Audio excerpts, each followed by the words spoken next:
I'd like to call our meeting to order for Monday, August 23rd, 2021, the Plan Commission and Commission for Citizen Involvement meeting. Iris, would you please call the roll? Fisher, Here. Heap, Here. Leak, here. Papay is excused. Phillips, Here. Semler, Here. Stewart. Here. Okay, great. Thank you, Iris. Looks like we have a quorum. So we'll go to our first agenda item tonight, and that is a council update. But Iris, I believe we do not have a council update tonight. Is that correct? That's correct. Okay, so we'll move on to item number 4 on our agenda. This is a public comment regarding issues not on the agenda. It's an opportunity to raise issues regarding planning, and a time limit of 3 minutes per individual applies. Iris, was there anyone who wished to make a public comment tonight? No, there's not. Okay. Next is item number 5 on our agenda. This is the Commission for Citizen Involvement, general updates. I did have one update that I saw. We had a postcard from the Lake Grove Neighborhood Association. Their annual general membership meeting is going to be held Thursday, September 16th, 2021 at 7 p.m. It'll be held at the Lake Grove Presbyterian Church, 4040 Sunset Drive in Lake Oswego. It's the corner of Upper Drive and Reese Road on the main level patio room. I believe they will be calling for Neighborhood Association volunteers. They'll do their annual election of Neighborhood Association board and officers, and then collect neighborhood input, trying to see any suggestions or concerns that the neighborhood may want to raise. So I'd encourage anyone who's in the Lake Grove Neighborhood Association to attend their Neighborhood Association meeting again on Thursday, September 16th, 2021 at 7 p.m. I think that was all the items that we had for citizen involvement. Commissioners, anything else that anybody would like to raise? Or none? I'm also aware that the Code Advisory Committee is also proceeding, and so I'd say for people that want to be involved, those meetings are broadcast or they're recorded out on YouTube. So encourage anyone who would like to be following along with the House Bill 2001-2003, the Code Advisory Committee for that to follow along, and they can watch on YouTube. So that was all of our citizen involvement updates. Next are the minutes. These are the minutes for July 12th, 2021. Commissioners, are there any changes or suggested edits that we'd like to make for the July 12th, 2021 meeting minutes?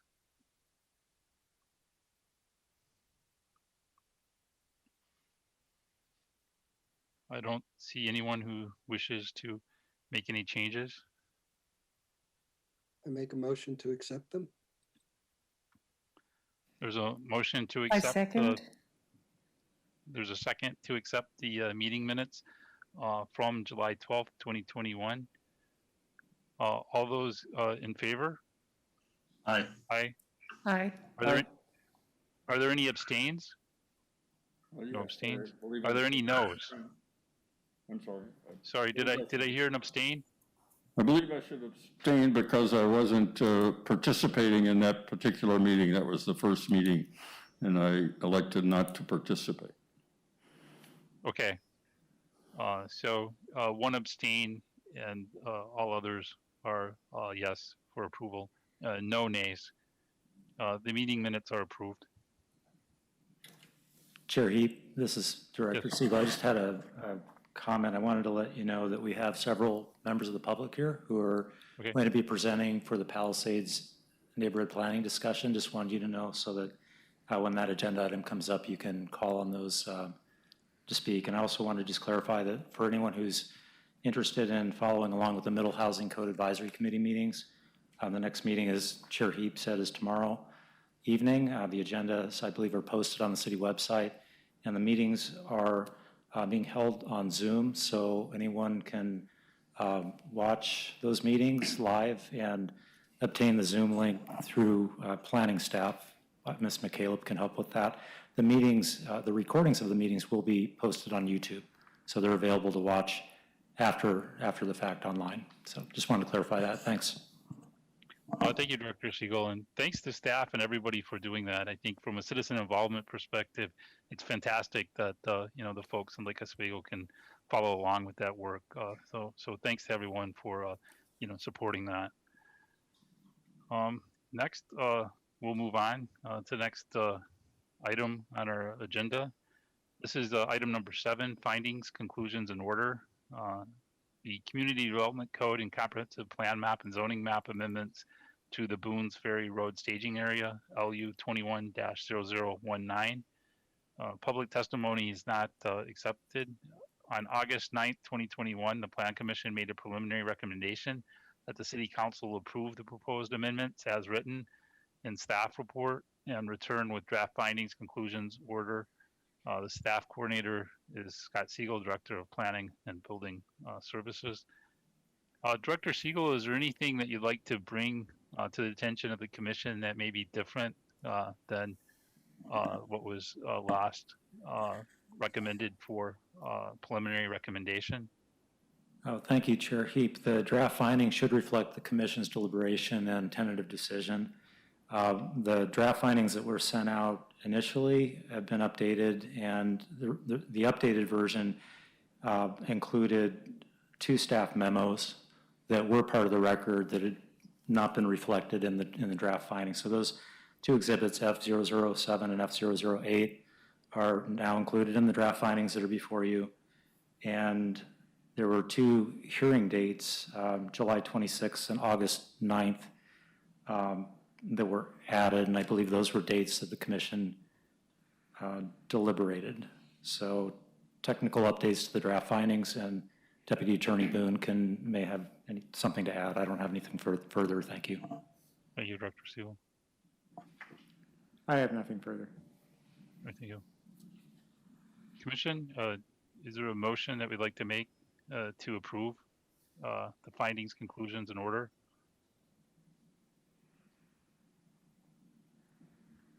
I'll make the motion Thank To you, approve. Commissioner Fisher.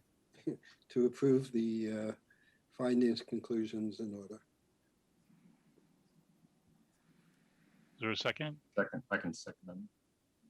Commissioner Fisher has moved to approve the findings, conclusions, and order for LU 21-0019. Again, this is the recommendation to City Council to approve the proposed amendment as written in the staff report.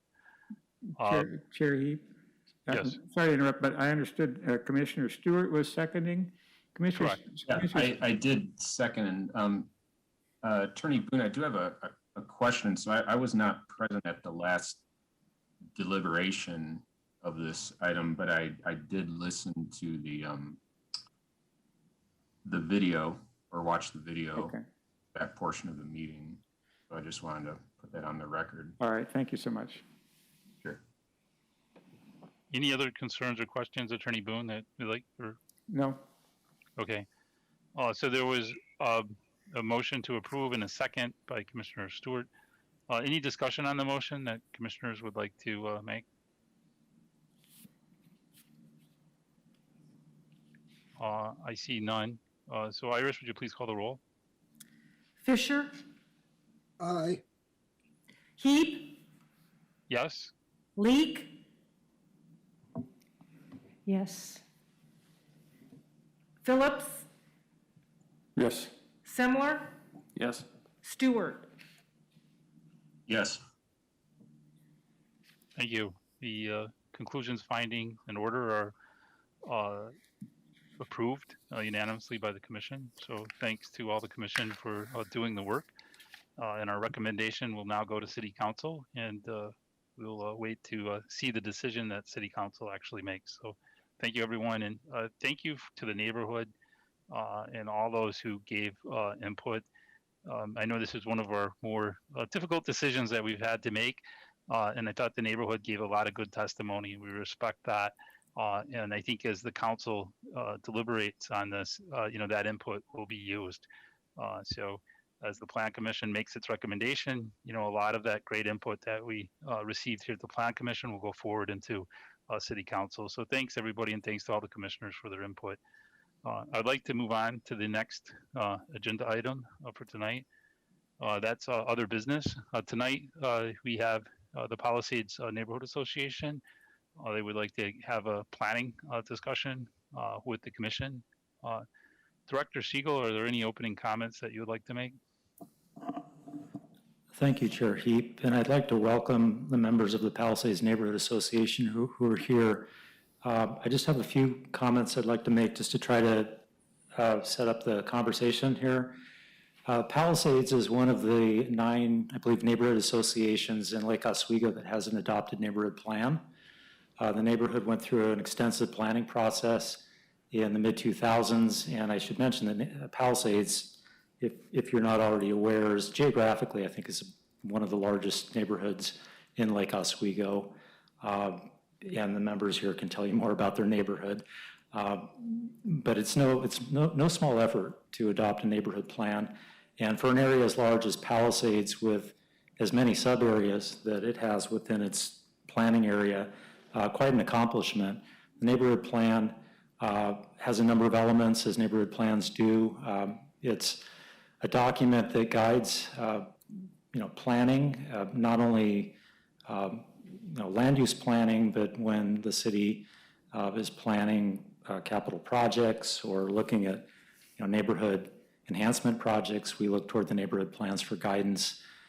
This neighborhood plan does have a recommendation that the city would work with the neighborhood association to develop an overlay zone.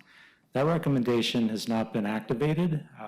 At the time the neighborhood went through the planning process, it was not something that the then neighborhood association representatives wanted to take on. But I just wanted you to be aware of that, because I think some of the folks who are here to talk with you this evening may be reflecting on that action item that is in their plan. Just by way of background, staff was approached by members of the neighborhood association board who were interested in exploring implementation of their neighborhood plan and addressing some current issues that they're having with building construction in the neighborhood. So our advice to them was our feedback was great. Get your neighbors together, use the structure of the neighborhood association to facilitate a community conversation around the issues that are of concern. To the extent that you can, try to frame the issue or the problem that the neighborhood is wanting to address, and then bring that to the Planning Commission for some initial discussions so that you can then provide guidance in terms of what would be the appropriate planning process to undertake, not to provide direction or certainly not to make any decisions or take any action this evening, but just to have a dialogue. And then what we would anticipate is that depending on what the neighborhood association is requesting, there would likely be a follow-up to this, whether it's a work session or a planning process that the neighborhood association leads. That's to be determined, but there would be next steps, multiple next steps, if the neighborhood wanted to proceed with any kind of amendment to its plan or asking the city to initiate a code amendment for their area. So with that, I will turn it back over to you, Chair Heap, and we do, as I said, there are representatives of the neighborhood association who are here to speak this evening. Thank you. All right. Thank you, Director Siegel. Just for full disclosure, I live in the Palisades Neighborhood Association myself. I think a lot of the input that we're going to hear tonight is from a different area than where I live. And as Director Siegel was saying, Palisades neighborhood is very diverse. It's almost like as you look across our city, you see unique neighborhood characteristics for each neighborhood. And I think even within Palisades, there's planned unit developments like mine. It's very urban. And then you go to other sections of Palisades, and it's got a lot of rich from neighborhoods that have been around for some time. So really diverse set of areas within Palisades, but really thankful for the folks in the Palisades Neighborhood Association for coming tonight and talking to the commission. So with that, Iris, could we call the first speaker from the Palisades Neighborhood Association? Certainly, just a moment.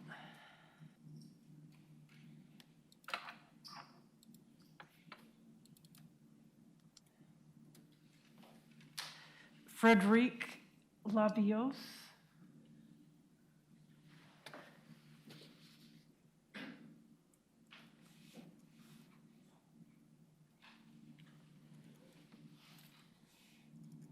So my name is Ferry and I'm a licensed architect. Could you just use the microphone, please? There you go. Okay. Because I have to sit down for this. Okay, see if I can do this. Is that, okay? My name is Frederic Labios. I'm a licensed retired architect. I've lived in the Palisades Neighborhood Association for over 20 years now. I'm on the leadership team for the Palisades Neighborhood Association. And today I'm representing the PNA, the Palisades Neighborhood Association, regarding the effects of properties in our neighborhood that are being cleared and replaced with developer homes. The Palisades Neighborhood Chair and several others on the PNA are also here to offer public comment. My presentation is a compilation of widely shared sentiments among Palisades residents and the leadership team. We are concerned about the clearing of the properties and the new home construction happening throughout our city, especially in older, vulnerable neighborhoods like Palisades. I hope the Planning Commission and the city can help find solutions that address building scale and character, as well as tree mitigation, consistent with the community's sense of place, neighborhood character, and livability. Change is inevitable, and as an architect, I'm not opposed to it. The right kind of change can improve property values, the beauty and character of the neighborhood. I grew up in a town similar to Lake Oswego, and one by one, the older homes have been replaced, and they continue to be so, with bigger two-story homes. The difference between that neighborhood and Lake Oswego is that while the styles of the new homes varied in the changing neighborhood, they were sensitively designed and built with character and quality. They're not cookie-cutter homes that all look alike, and what developers like Renaissance Homes and Monogram are doing is creating a facade of homes that are similar, and they really have much less character than what our current homes are, and building right up to the setback lines, minimizing privacy of others, and as well as daylight. The average person doesn't know how or what to look for in terms of acceptable quality. These are expensive homes built cheaply in construction and design. Just because they have granite countertops doesn't mean they are good quality. Families that buy these homes have limited choices because there are few properties on the market. Some come from out of state, which makes viewing and reviewing options even more limited. Don't be fooled that just because people are buying them, that they're happy with the product once they've lived in them a while, and realize that huge price tags do not necessarily mean the same in quality. Flat lots in older neighborhoods with smaller homes like ours are the most at risk. Demolishing a smaller home and building on a flat lot is more cost effective. My neighbors and I are not organized, and we're not experienced in fighting developers, and nor do we typically have the funds to get attorneys or purchase these properties that are at risk, as the Eastmoreland community has resorted to doing. They've actually combined together to buy these lots. We can't do that. Most of us can't do that. Also, I understand the city is working on code amendments with respect to middle housing solutions. Our concerns can be integrated into those. We are not against middle housing. Whatever is happening with middle housing or entire lot redevelopments, We would just like them to be a little more sensitively done, not built right up to the setback lines or adjusting the setback lines. Maybe the code needs to be reviewed. And you'll see later in my slides that what some of the results of the current code is allowing to do. As some people have noted, you can't really blame the developer. They're building what they're allowed to do. I'm saying we need to re-examine the tree codes, the setback codes, the floor area ratios, paving amounts, so that we maintain neighborhood character and that privacy and daylight are not compromised with to the neighboring properties.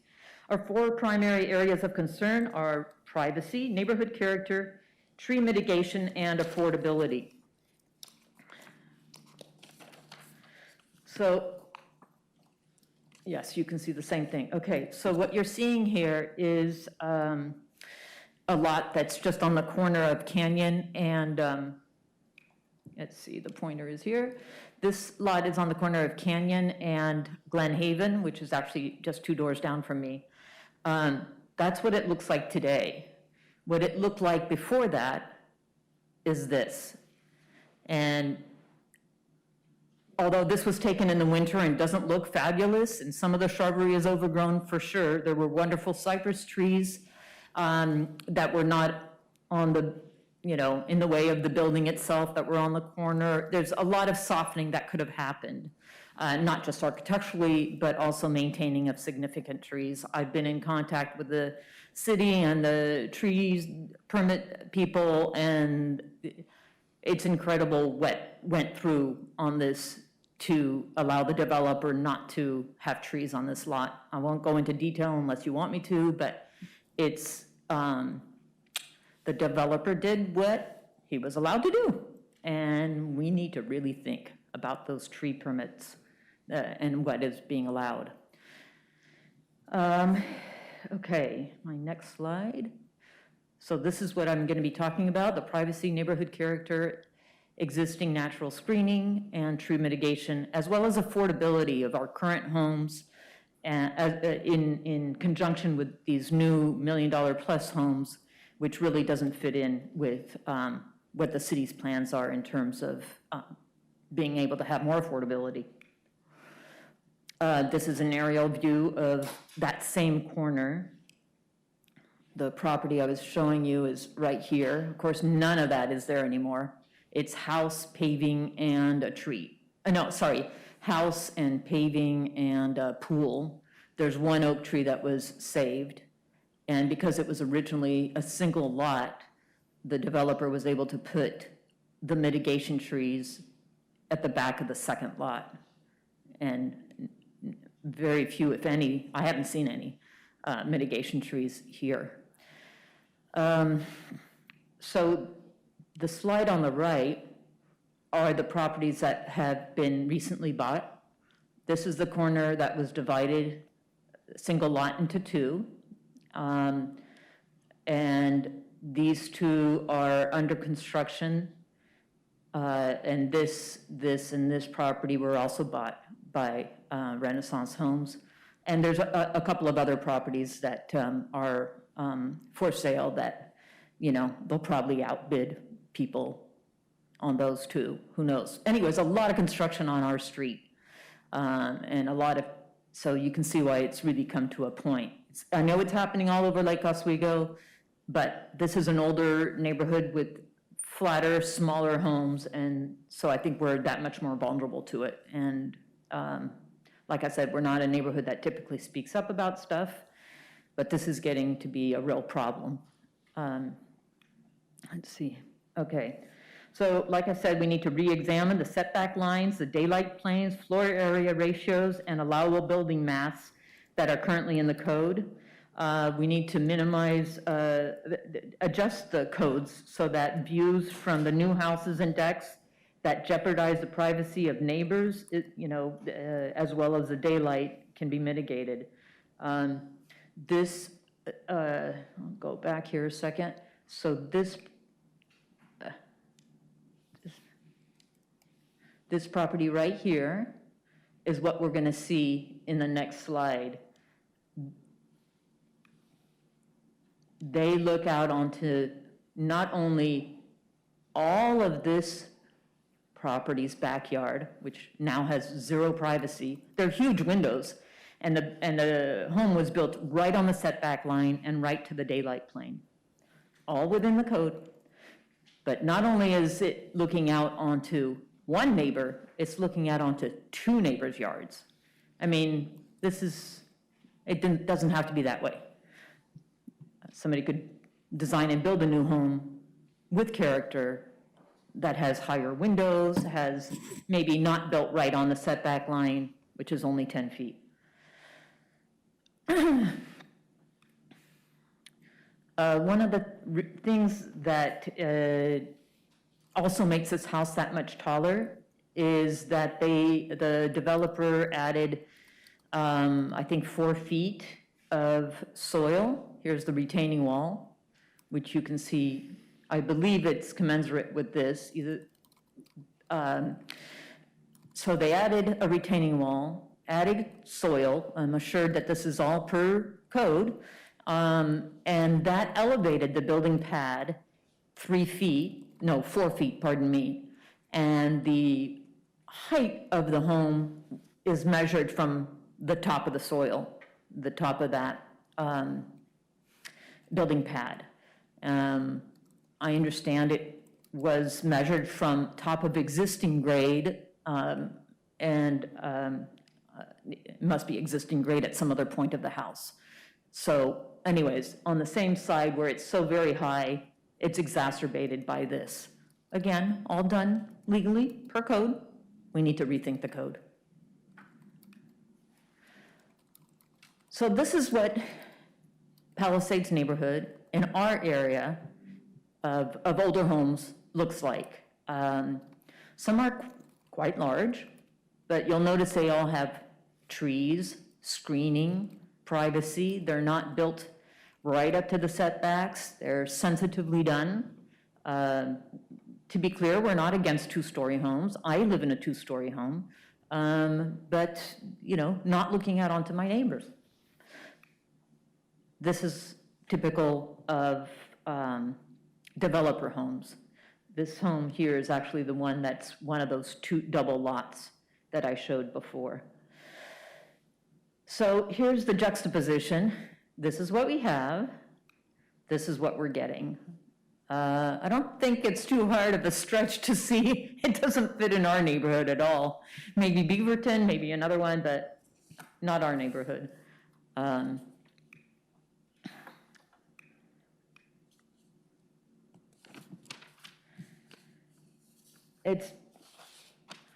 What happened, Iris? Oh. Need help here. Something's going on.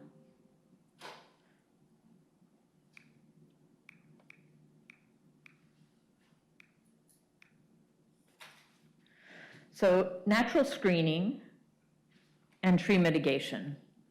We can't save every tree. We don't want to stop people from developing what they want to develop. It doesn't have to be in the exact same footprint, but maybe the tree code and the zoning code can be a little more carefully crafted so that large mature trees like those that were in the corner of that formerly beautiful lot are not destroyed.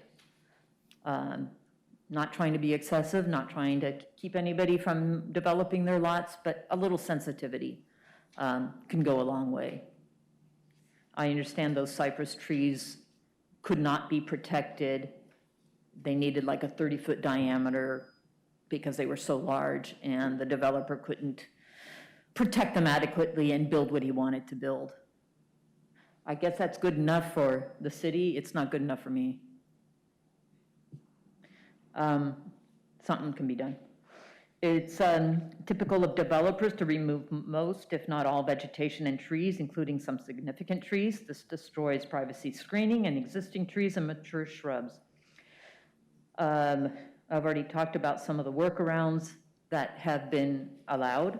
Current codes are not doing enough to retain existing natural screening. As we know, it takes years for bushes and trees to grow to the height that they are effective in screening, especially with two-story homes. And in the case of the one home where it was looking into not 1, but 2 yards, that home is so dang high, it's almost 30 feet high. That neighbor has no hope of having privacy anytime soon. Let's see, the city code, so this is from Daphne of the Daphne Cecil of Code Enforcement Specialist of the city. The trees were planted on the property that was the original address. This is the corner, again, that I was talking about, this one here. City codes cannot cover every unique aspect of every property in the city of Lake Oswego. I agree that the look is very different from what was originally there, but the mitigation requirement was met, meaning they were all put on the far lot. It was counted as a single lot, not a double lot, in terms of tree mitigation only. Tree mitigation, tree replacement, when a significant tree has been removed, should not be limited to checking a single time during final permit. This is another thing we're finding, that the city just has told me that they don't have the people power, the time, the budget to check on the trees once they're planted. So if they have been planted, it gets checked off, nobody goes back to see, are they being taken care of, are they growing? What good does that do? It sure doesn't do the neighborhood any good. You know, so if it's meant for screening, this needs to be improved. Proper soil preparation and a plan to keep the trees alive and watered should be required and enforced. Method of evaluation, replacement of mitigation trees. So these are not trees here. They're shrubs, bay laurels, I believe, and there's probably, I don't know, 10 of them. And when the development was done, I happened to be walking by in the winter or whenever they were being planted, and very little soil, no soil preparation. They were put in very haphazardly, and they died.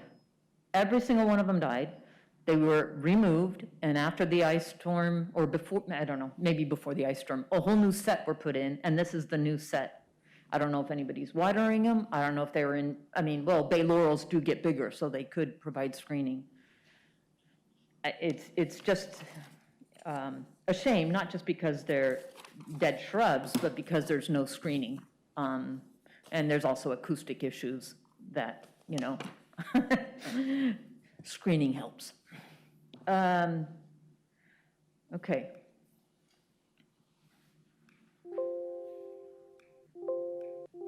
We're missing a screen here. Sorry, just going back one.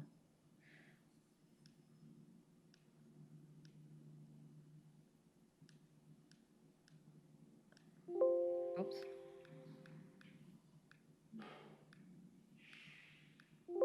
Okay, so I guess there's a slide that is somewhat missing, but that's okay.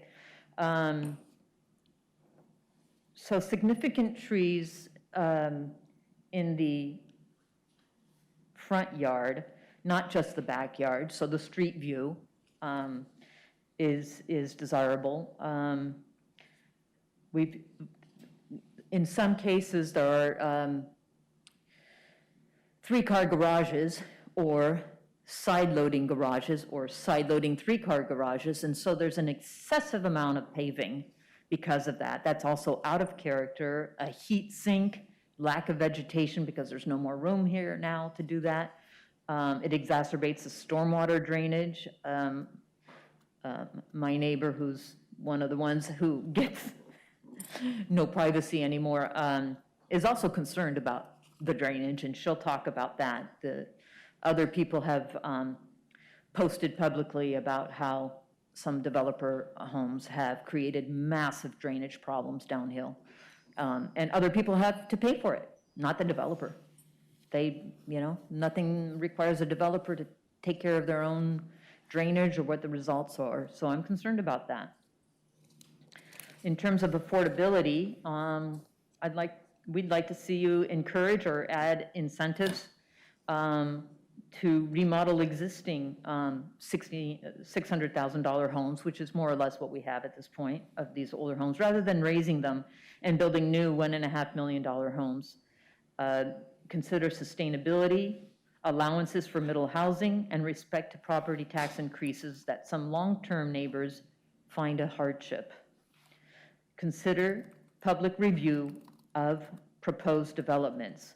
Paraphrasing one of my neighbors, maybe public input similar to a pre-app meeting where the neighborhood association would have the ability to see what's proposed, ask questions, suggest alternate design ideas, and convey issues to the neighborhood that might be a concern, that they might be concerned with, or post design development drawings online for 21 days for public review and comment. The public's comments would be for transparency and information only, and not so the public could place conditions of approval on the project. Technically, the builder could ignore the comments, but a smart builder would look at comments and glean those ideas that would increase the quality and value of the project and be respectful to the neighborhood. So in closing, the 4 primary areas of concern are privacy, neighborhood character, tree mitigation, and affordability.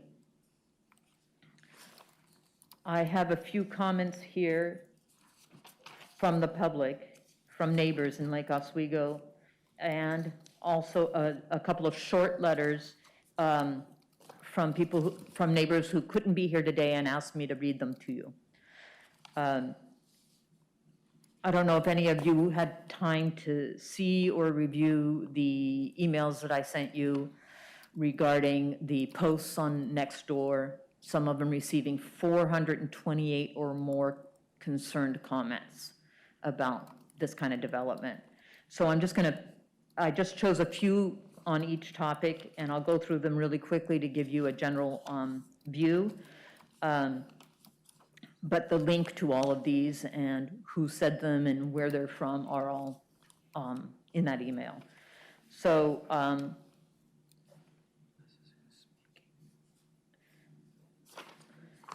under privacy, people are, and this is, I only picked the ones that many people agreed with, wrote the same basic things. Under privacy, there should be restrictions on where the windows can be placed when building next to existing structure. I would be very sad to have this overlooking my every move, even into your house. That's not right.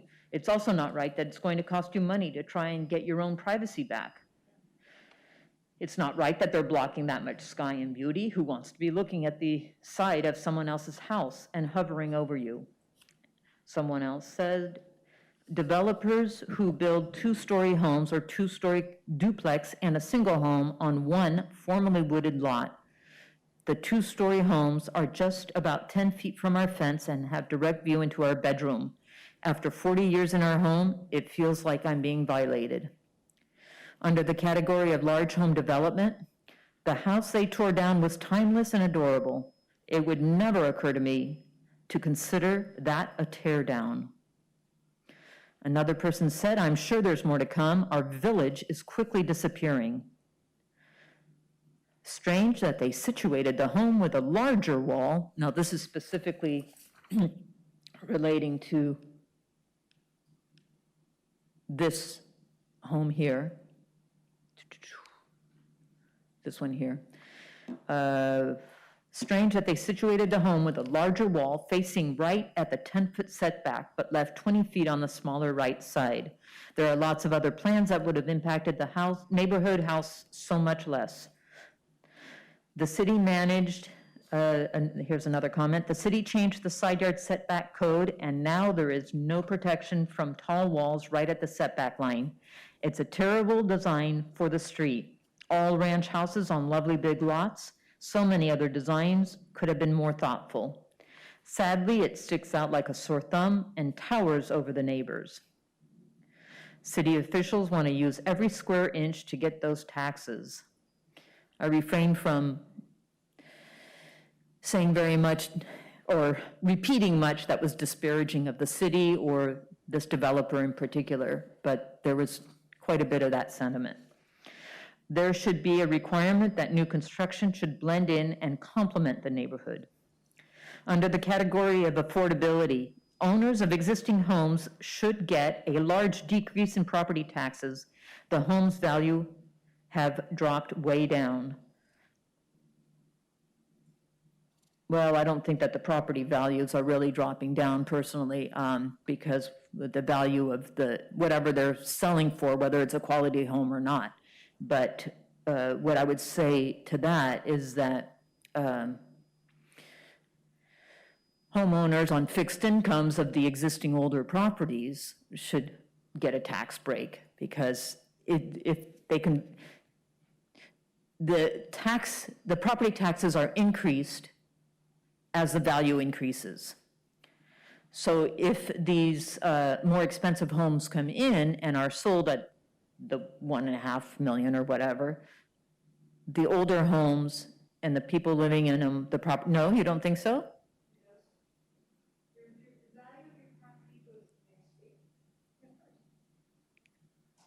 The value of your property goes up a maximum of 3% a year by state law.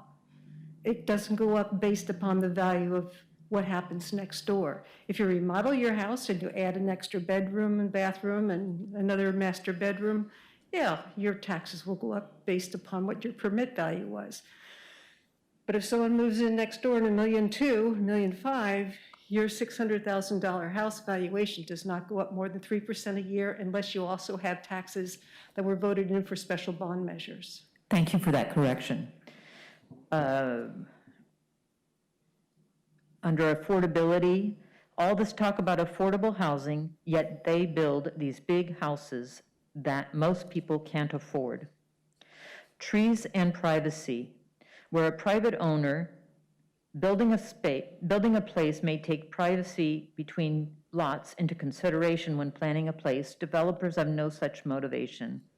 I had to fight to preserve an 80-foot Douglas fir on our mutual property line.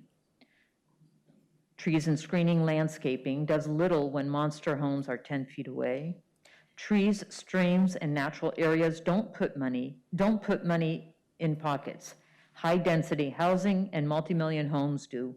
Property owners are losing entirely what has been complete privacy on their property. The City Council went through the motions of listening to concerns of Lake Grove residents, but in the end, it had little impact.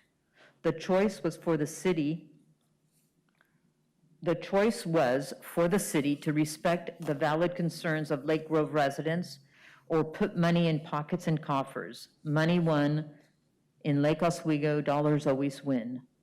I'm not saying I know or agree, I'm just saying this is a sentiment that was repeated over and over, and that's the perception, if not the reality.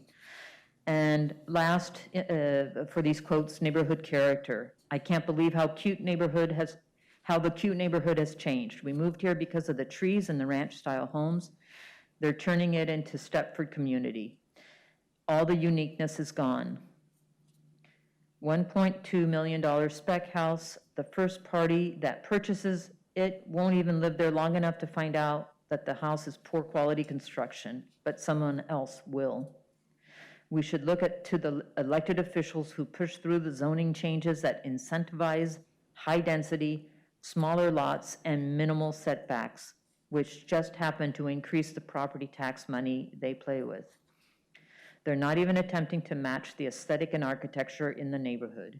It's going to look very hodgepodge with cookie cutter homes. So before I read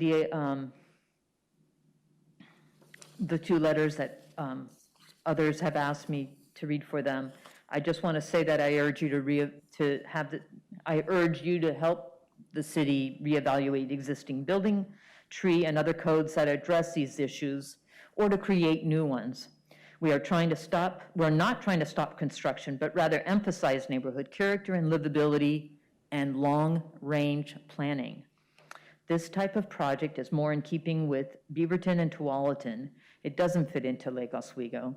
Do we want our city to be based primarily on capital gain or a balance of neighborhood character and charm for which the Palisades neighborhood is known?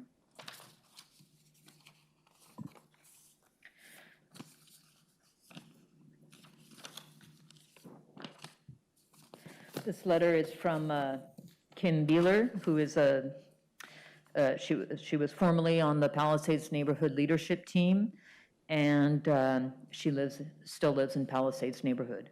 As it relates to old growth trees and development, we should respect why many of our Lake Oswego residents love living here, and it's the beauty of our treed neighborhood landscape. I feel we can have the best of both worlds: environmental beauty, habit, and growth. Beauty, environmental habitat, and growth. However, we should not let greed come before our beautiful green landscape. Not only should we respect our old growth trees for the beauty, shade, and oxygen they provide us humans, but we should respect their much needed habitat for our wild neighbors, including the spotted owl and bald eagles. We should stop cutting down healthy trees now and find another way to provide revenue and housing for our growing city's residents. Remember, if we lose livability, you will eventually lose revenue, because residents will move away who cherish the beauty and livability of a green, quaint, friendly community. And the last letter I'd like to read is from Bonnie Mitchell, who is here in the audience and a neighbor in Palisades, and has asked me to read this for her. The Palisades neighborhood is characterized by predominantly low-profile homes with generous setbacks, and typically an abundance of trees and shrubbery. These are signature features that afford neighbors privacy from one another and provide a balance of sunlight, shade, and natural beauty. My concern is a building code that supports developers and ignores the attributes that make our neighborhood a pleasant place to live. Unfortunately, as developers build new, large-scale homes, they remove trees and install overly large concrete driveways that absorb and reflect heat. These tall houses crowd the setback line and tower over neighbors' yards, shutting out sunlight and eliminating privacy. As in the case of the house currently under construction at 2305 Glenhaven Road, that's the one up that you see there, where once the adjacent property owner enjoyed privacy, views of surrounding trees, and unobstructed sunlight, she now sees a two-story wall with large high windows peering into her backyard. The beautiful park-like oasis she created where she can rest and relax is now subject to scrutiny. I would hope that the City Council would consider revising the building code to offer more protection to existing homeowners. Is it possible that developers could be required to meet with neighbors before finalizing their construction plans to learn about and share values and expectations? In the case of deep disagreement, could the city provide a forum where the differences between developers and existing neighbors could be mediated before construction even begins? Open discussions could lead to many beautiful options that would contribute to the overall livability of the neighborhood instead of diminishing it, and still result in profitability for the developer. Please consider taking steps to reform the building code to protect our older neighborhoods before they are overtaken by development at odds with our neighborhood's treasured features.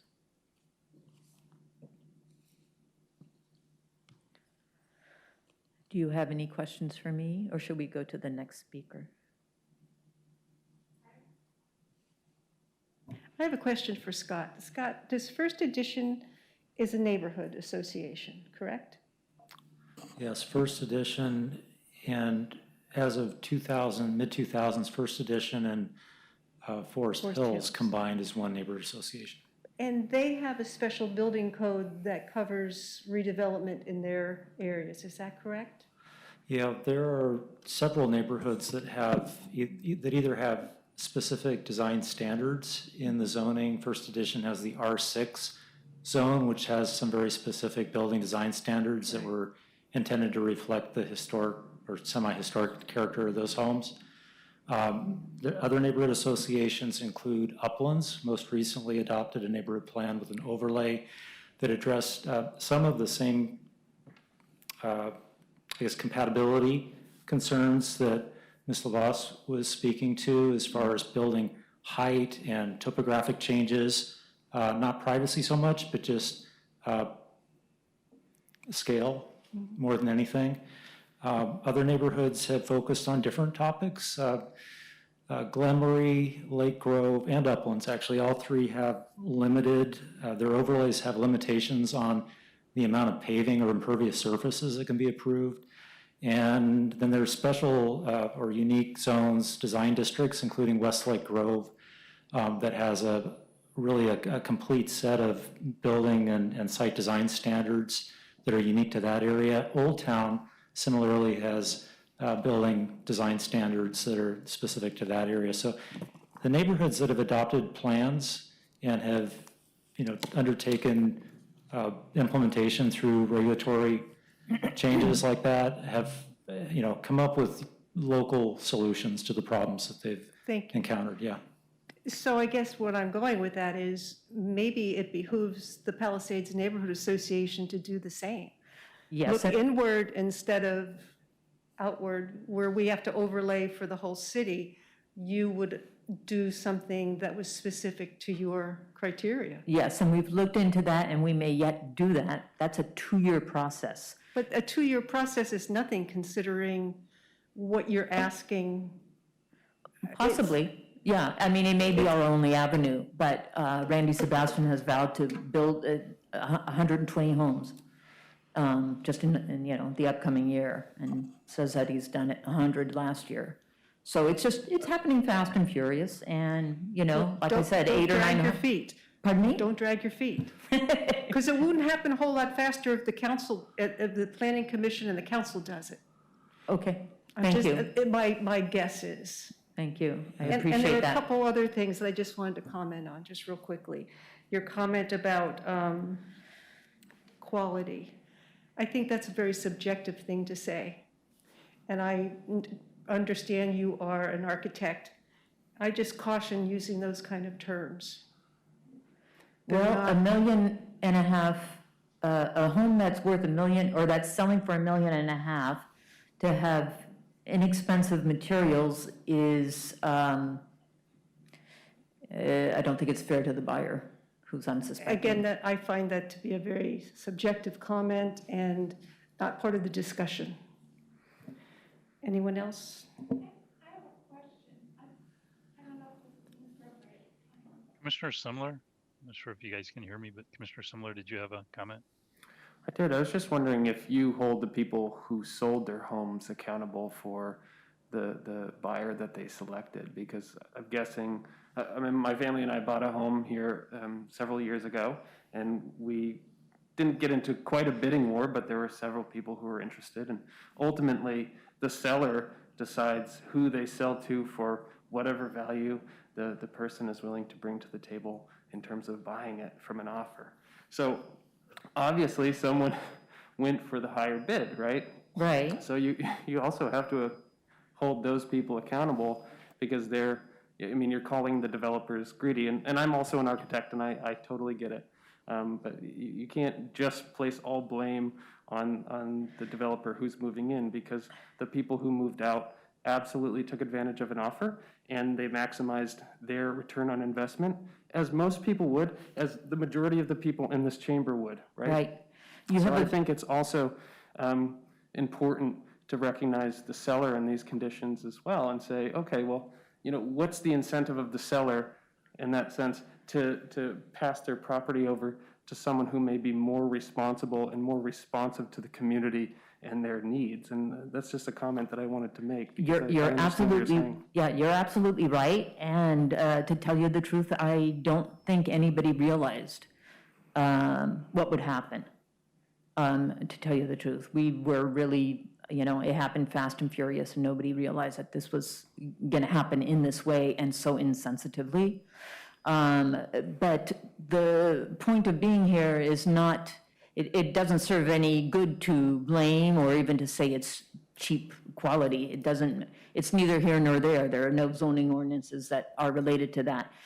I think the thing to focus on is changing doing an overlaid plan, and having more restrictive codes. or that would be more compatible with the neighborhood. Sure, and I absolutely understand where you and the rest of the neighborhood are coming from, and I would ask you to definitely think about the development 50 years ago. If you live in a 50-year-old home, that house didn't have mature trees, or it had very few that, you know, would planted and have become mature over time. So don't always point the finger at the developer as you wiped everything out. That's true, but you have to give the development time also to mature and develop and become part of the neighborhood, and that's all I'm going to say. That's a really good point. And like I mentioned, in my former neighborhood where I used to live, that is happening. They have trees in the front yard. They were sensitive to the amount of paving. Those are two things that are not happening with these homes. On that corner, there are no significant trees being planted. There's a little dogwood. I don't know how long it's going to take to get big, and it's not what I would consider a significant tree. Sure. Nowhere near it. So the amount of paving and the lack of landscape area and the lack of mitigation trees is not the same as what you're talking about. And you have an excellent point. Sure, and I understand what you're saying in terms of having maybe day 2 check-ins, right, with trees that were planted and the importance of that. And checking the box is an absolute bummer. But the suggestion by one of the citizens to have almost arbitration, right, with the city is acting as the mediator is only going to suck up resources. And so in that sense, would you rather have someone come and check to see that the trees are growing and are in proper care versus going into some sort of preemptive negotiation with these people? And I much rather have the former than the latter, but that's just me. Following what, yeah, it needs to happen. And I think the preemptive was more about, let's not even get to that point. So maybe that has more to do with the overlay. Let's make it more clear what is in keeping with the neighborhood. So Chair Heap and members of the commission, I thought it'd be helpful just to put some framing around this notion that the city might adopt a code that would require some sort of consultation or coordination with the neighbors on a building permit. And that's how these homes are built, with a building permit.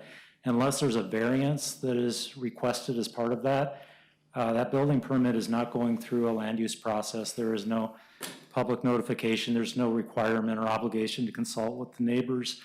And really that comes from the top down from the state. And we're under a state planning program and regime that says housing standards and procedures for housing must be clear and objective, must be predictable, must be a clear path, and it's not a discretionary decision. So unlike other states like California, where I know, I'm very familiar with the code's design review that they're doing there and elsewhere. It can be very subjective, and just doing a porch addition onto a home can trigger that. And we just don't have that span of control here. So any solution that we develop, it must be clear and objective. It must be administered ministerially, which means without land use, without conditions of approval or discretionary decision making, and we can do that, but there's just certain limitations that we have to operate under, and under those types of standards, it's very difficult to legislate quality design or high quality. It's really more of a safety net than anything to ensure that there's at least some level of design detail or forms regulated more than aesthetics. So I just wanted to point that out. I think it's a good conversation to have. Just thought putting some sideboards around what we actually have control over might be helpful.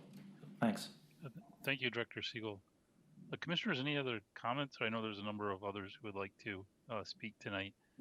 Commissioner Lee, I saw you raise your hand. I guess you can't see when we're requesting to talk. Yeah, no, just raise your hand Okay. and I can see if you raise your hand. Old school. Yeah. Yes. Okay. That works. I have a question back again to Mr. Siegel. You mentioned drainage and runoff. In new construction in neighborhoods, isn't the runoff supposed to be self-contained?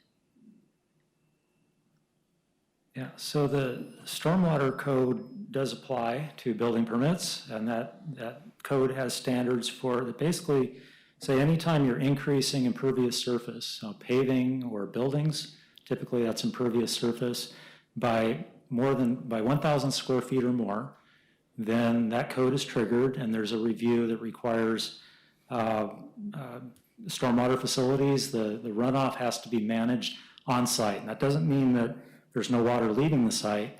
It means that the facility has to, whatever that facility might be, it could be a rain garden, it could be some sort of drain system that is along the driveways, whatever the amount of coverage requires to manage that runoff so that it's not exceeding the rate at which it ran off before development. It's really a question of managing volume of runoff to not more than pre-development rates and water quality. So there are also, filtration and water quality requirements to go with that. So 1,000 square feet of new impervious surface or 3,000 square feet of a remodel or a redevelopment of existing impervious surface. So you may have an existing home in the neighborhood, and there's a large addition onto it, or maybe they're having to they're redoing the driveway, they're going down to bare earth. If it's 3,000 square feet or more of that existing impervious surface, that triggers these requirements as well. And so that happens independently of any kind of land use or subdivision review. Subdivisions or partitions have their own set of, requirements for stormwater. Thank you. Yeah. And then I'll just end on the same note that Jacobs had said. One of my favorite music stations is 89.9, and it's all old classical music, and it makes my life tolerable. And one of their mottos is, all music was once new, and all construction was once new. And maybe the neighborhood needs to be more proactive in getting their own overlays put in place and being maybe the people who enforce that those trees survive, and if they don't, they need to be replaced. And give it time perhaps too. I mean, there's not just one Absolutely. solution here, there's many. And part of it is patience, and part of it is a discomfort with change, and I totally get that. But if you saw Westlake 20 years ago, it was a raw area, and now it's gorgeous because the city mandated trees to be planted everywhere. Some of them were, now they're on all invasive species, but that's neither here nor there. Well, to be clear, like I stated at the beginning, change is not an issue. There's not a problem whatsoever. We've had plenty of change on our street, but from remodels to new homes. It's this specific style that does not fit. Not in the landscaping, not in the paving, not in the architecture, not in the size. There is a difference. And I hear that urgency too, but I guess I come back to other neighborhoods have taken it on themselves to find a solution that works for them, and I would encourage you again to do that. The solution meaning like the overlay. Yeah. Yeah, oh, absolutely. Do you have an issue with what Monogram bills in first edition? I'm not that familiar with it, honestly. Because they have a height restriction, they have square footage restrictions. I mean, they're. I'm completely with you on the neighborhood overlay. We've already started doing it. Good. And I was encouraged to come before you. Maybe it's a waste of time. I don't know. No, it's never a waste of time. So I was encouraged to come. As I was started to work on the neighborhood plan, I was encouraged to come before you. So that's what I've done. I completely agree with you, Commissioner Lee. Maybe Director Siegel can help you implement that, or you could reach out to the other neighborhood associations and find out how that process went and We've where they. already done that. Thank you so much. Those are excellent suggestions, and we're already in the works of doing that. Yeah, this was encouraged for me to bring it, for us to bring it up to you to see if there are other options. Because it's really not just Palisades that is affected by this. If you look at that post from nextdoor.com, at 428 comments from people mostly in Lake Oswego. This is a huge concern. It's It not is a- just us. And I would also say that I read through some of those, and not all 428 or 38 were Are neg- behind, some of them were snarky, and that's what next door is. I Right. get that, but I agree. I'm looking at the majority, and that's Okay, why, I'd like to, for the most part. Sorry? I was go ahead and finish, and I was going to say I would like to recognize the other commissioners who Right. have questions. Any other questions? Yeah, Commissioner Fisher, I saw you next, and then Commissioner Phillips, I'll get to you after Commissioner Fisher. Commissioner Fisher. I remember a couple of months ago or so, there was a community survey in which they asked each of the communities what was the character of their community. Did those findings comport with the reports that the speaker is voicing? I know that that's off the cuff, but I might be able to respond to that. sure. I might be able to respond, Commissioner Fisher, and I think what you're referring to is the survey that the city conducted for the middle housing work, and that was citywide, and the input was, it was disaggregated by neighborhood, so you can actually look at that and look at what the Palisades respondents had to say, and I think a lot of what Ms. Lovelace is presenting is consistent with what we heard through that survey, and it's one of the things that we had talked about when we visited was that the work that you're doing on middle housing may address some of the concerns on a citywide scale in terms of looking at middle housing and having standards that are in line with what we currently regulate for single-family development, and so there may be some of what the Palisades neighborhood is interested in resolving may be addressed through the middle housing work. But I think what we were discussing is that it wouldn't address everything that is really unique to their neighborhood, of course, because that's a citywide initiative. So the survey, yes, I think to answer Commissioner's question, I think it is consistent. It's certainly not contrary to what we're hearing from the neighborhood. Yeah. Thank you. One of the things about Lake Oswego is this fierce independence. Oops, sorry about that. I just hung up on whoever called me. One of the things about Lake Oswego is this fierce independence and the resistance to rules. The thing that we just went through with the Lake Grove rezoning, that they were opposed to zoning because it was controlling their neighborhood. Now we have a neighborhood that's asking that we do have zoning. This is an interesting philosophical divide in the community. There are some people who want us to control what housing looks like and other people who don't. Property rights, I can do whatever I want with my property type of thing. It's an interesting thing that I think will be for future discussion. Thank you, Commissioner Fisher. Commissioner Phillips, you had a question, comment? Yes. First of all, I have a question, then I have a comment. The 7 lots I believe you showed in red, is it the general consensus that most of the building is occurring because of these lots, or the houses on the lots are being demolished and new houses are being built? Or some of these vacant lots and just new houses? No vacant lots. Okay. A couple of them have homes that need to be gone. They're in terrible shape. And then but most of the others are, they're fine. In fact, several of them have just been completely remodeled. Yeah. They're soon to be demolished. C'est la vie, it's changed, it is. It's what it is. Yeah, I was just curious. I'm fairly new to the area, and we moved here because of the character of Exactly. the area. Okay, so Yeah, you saw the before and after, the but trees and I certainly appreciate your issues, and every community has these sorts of issues at some point. And so, what I've heard though is you're looking for a solution. Okay. Exactly. And I'm not Mr. Solution, but I have some experiences in life that associate directly with what you're talking about, being a president of a homeowners association, 445 custom-built homes that started in the 60s, and they're all still there, okay?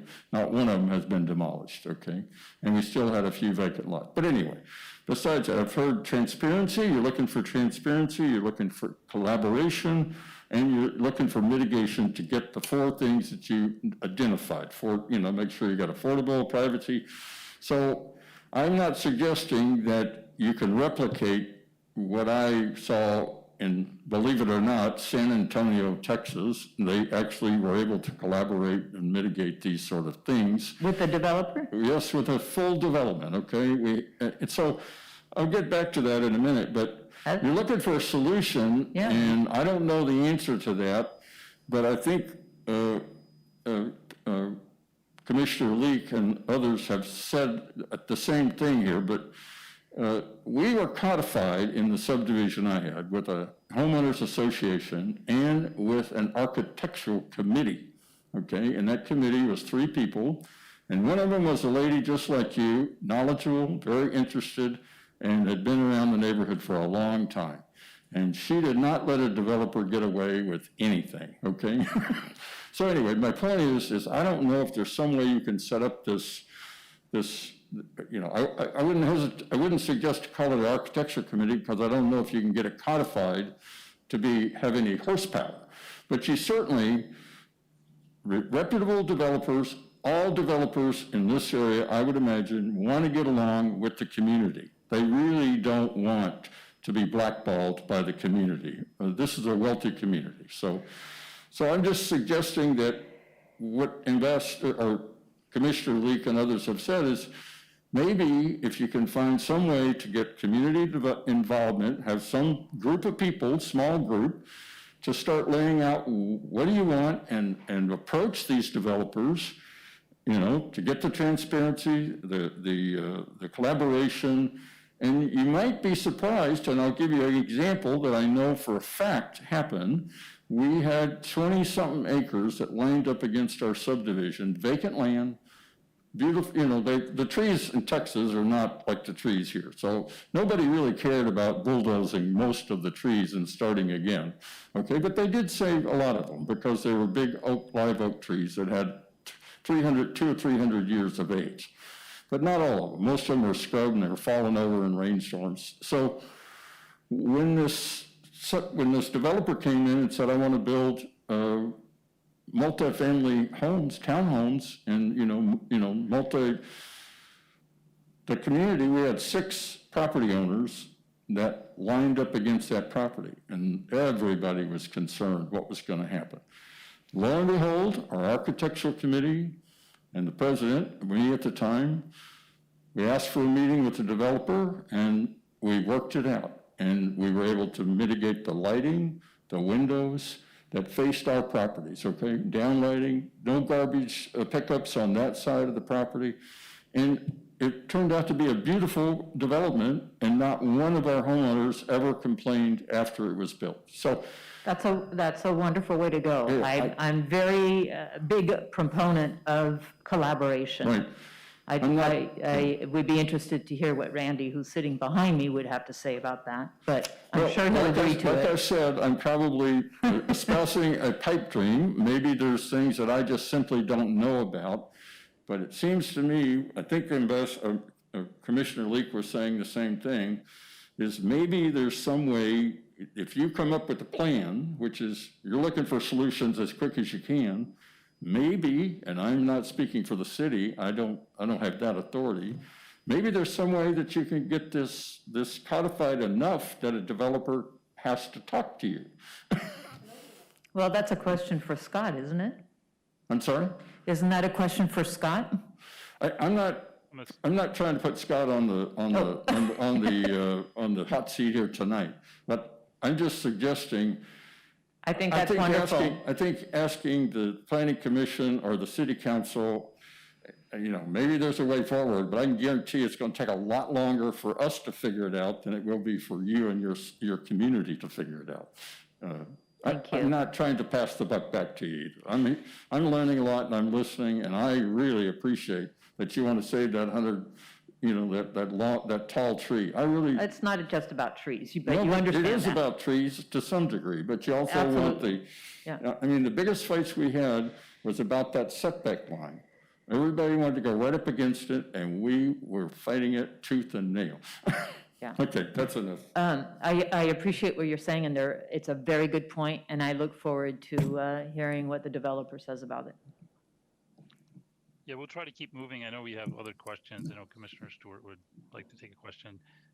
Just one point, Commissioner Phillips, is that, the difference I see is that, what you were referring to was a homeowners association, and they can have, deed restrictions that exist, and they can have unique codes.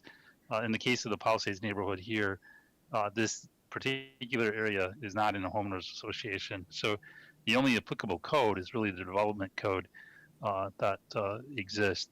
I agree with the comments of the other commissioners. It's just a little bit different than a homeowners association that has, a little bit more authority and can be more restrictive in their codes. With that, I'd like to take the comment and question from Commissioner Stewart. Thanks. I'm sorry I couldn't find my raise hand thing that Commissioner Fisher obviously did. Thanks for your presentation. I've got a question and a comment.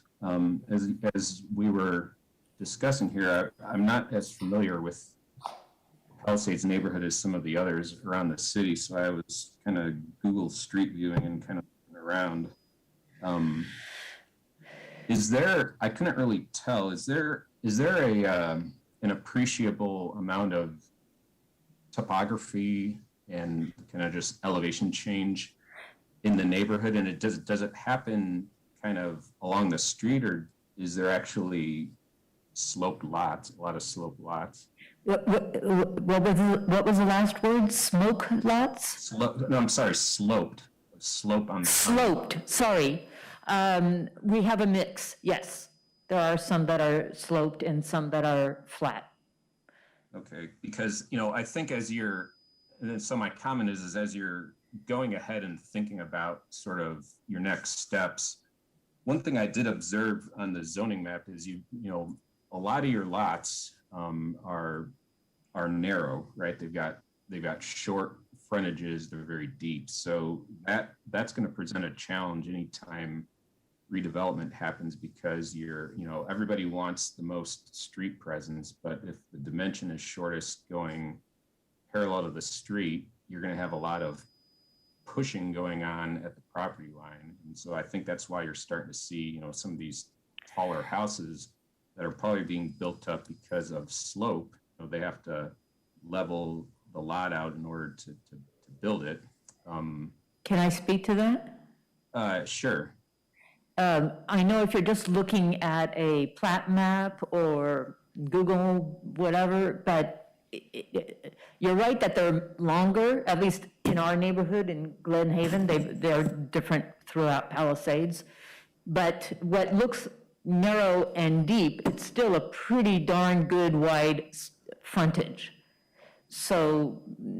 Yeah, and I think the fact that you're able to, a lot of the older homes are ranch style houses kind of speaks to that.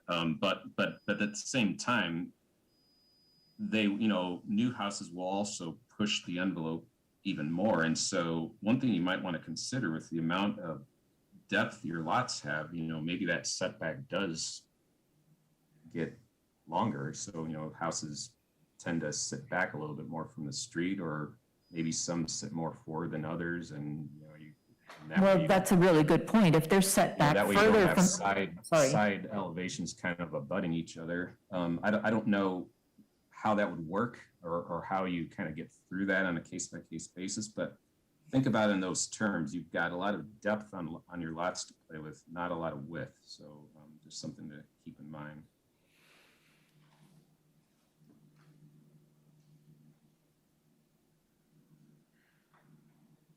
Sorry, thank you, Commissioner Stewart.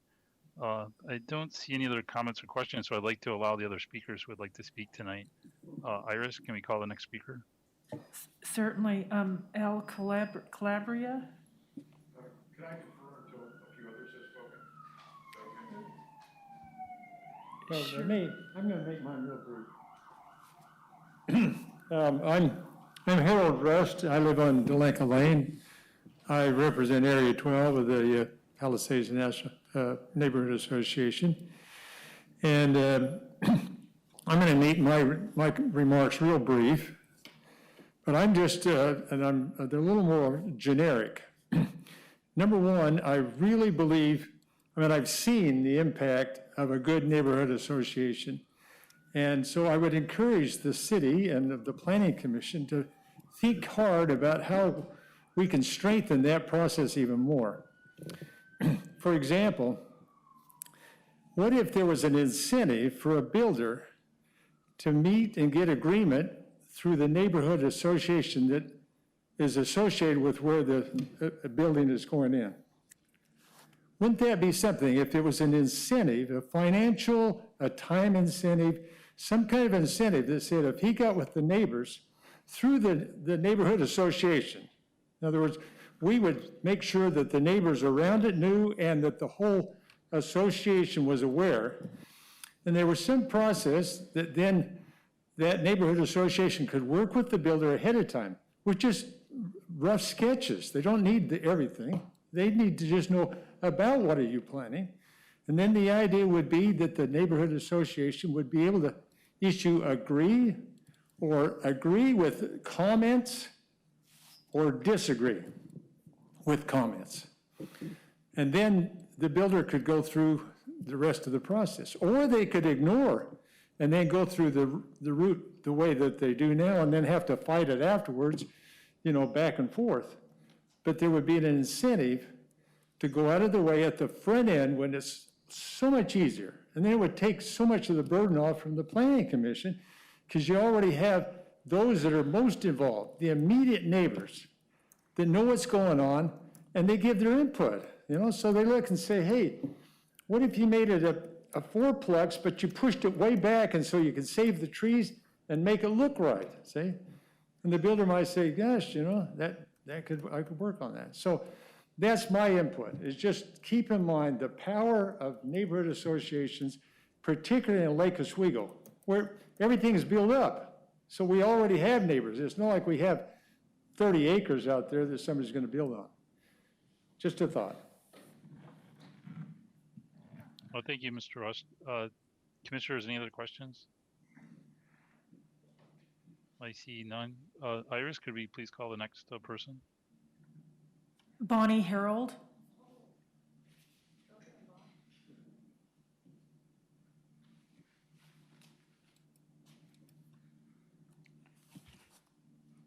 Hi, I'm Bonnie Harold, and I do residential design, mostly additions and remodels, but a little bit of new residential construction as well. Ms. Harold, will you just state your address for the record? Oh, it's go ahead and 1705 Fern Place. Thank you. Lake Oswego. It's been a number of years that I've had a really hard time with what is happening in Lake Oswego and in our community with all the new construction happening and all the tear down of existing darling homes and what our community was, which was a lake community where people had summer homes, and that's what this town started out as. So there was a lot of small cottages that were quaint and lovely, and one by one they are disappearing. And I'm not a big fan of the new architecture. That's just my personal opinion, but it's hard. And I think what is happening and what a lot of us are feeling who are here or who are getting vocal is that we are all struggling with the lack of regard for what is there now and what has been there. And I think that's where we're struggling, is the lack of thoughtfulness.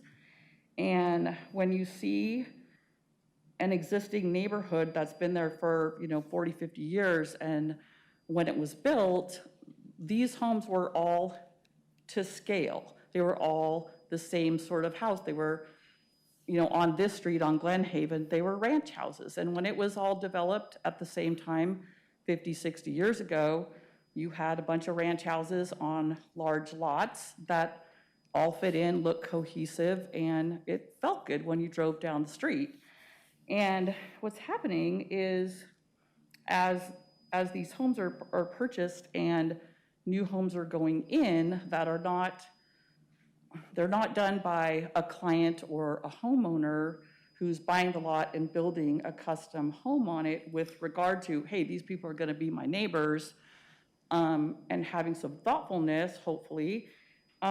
What's happening at warp speed is these homes are being purchased, torn down in like a minute. I mean, you can drive in Lake Oswego and go run an errand, and it's one way, and you can drive there 3 days later, and a house is gone, and you're just like, what the heck just happened? Because it is happening really, really fast. So this has been bothering me for probably 15 years, and one of my friends even questioned me and is like, why is this house at 2305 Glen Haven the one that has tipped the apple cart for you? And quite frankly, it got personal. And one of my best friends lives next door. I know the lot next door to her because she's lived there on this street for 30 or 40 years, and she lives on a flat lot. The house next door to her is a flat lot.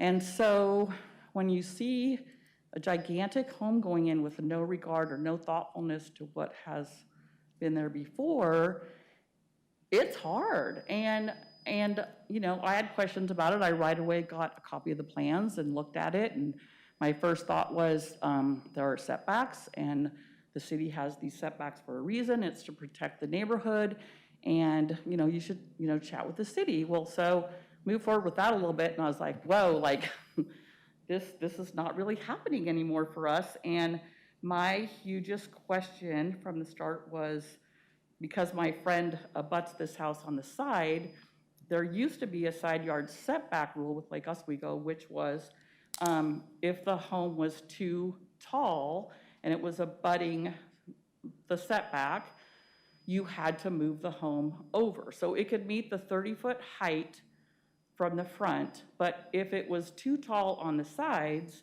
it had to scoot over to fit under this umbrella that the Planning and Zoning Code laid before us. And I've had to abide by this rule for quite a while. Well, so that's where I was coming from. But when I went to the city, that rule had gone away 4 years ago, and so there is now there's kind of no safety for people on the sides of these new homes, because it is okay to have a 27-foot wall 10 feet from you.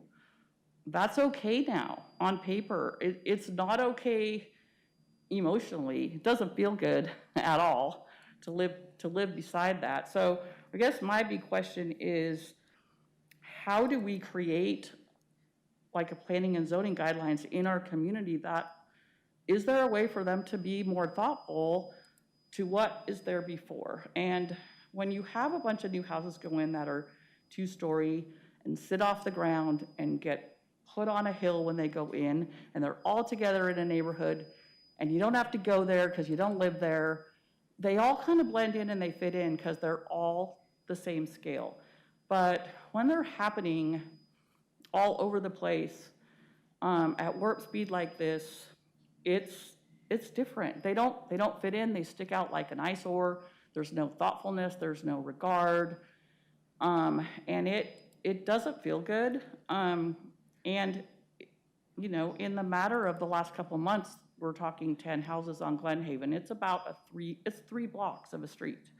You know, it starts at Fernwood and it dives into Green Tree, and it hits 2 other streets it crosses. It's just a very short little street, and the people have lived there a long time, which is the same on a lot of older streets in Lake Oswego. So, I mean, I have a few targets for me. One is how do we do this in a more thoughtful way and honor development? And then my other really personal thing is that since I also do residential architecture in this community, I have to follow really strict guidelines, and I do. And if I have changes and revisions, I have to submit them back to the city.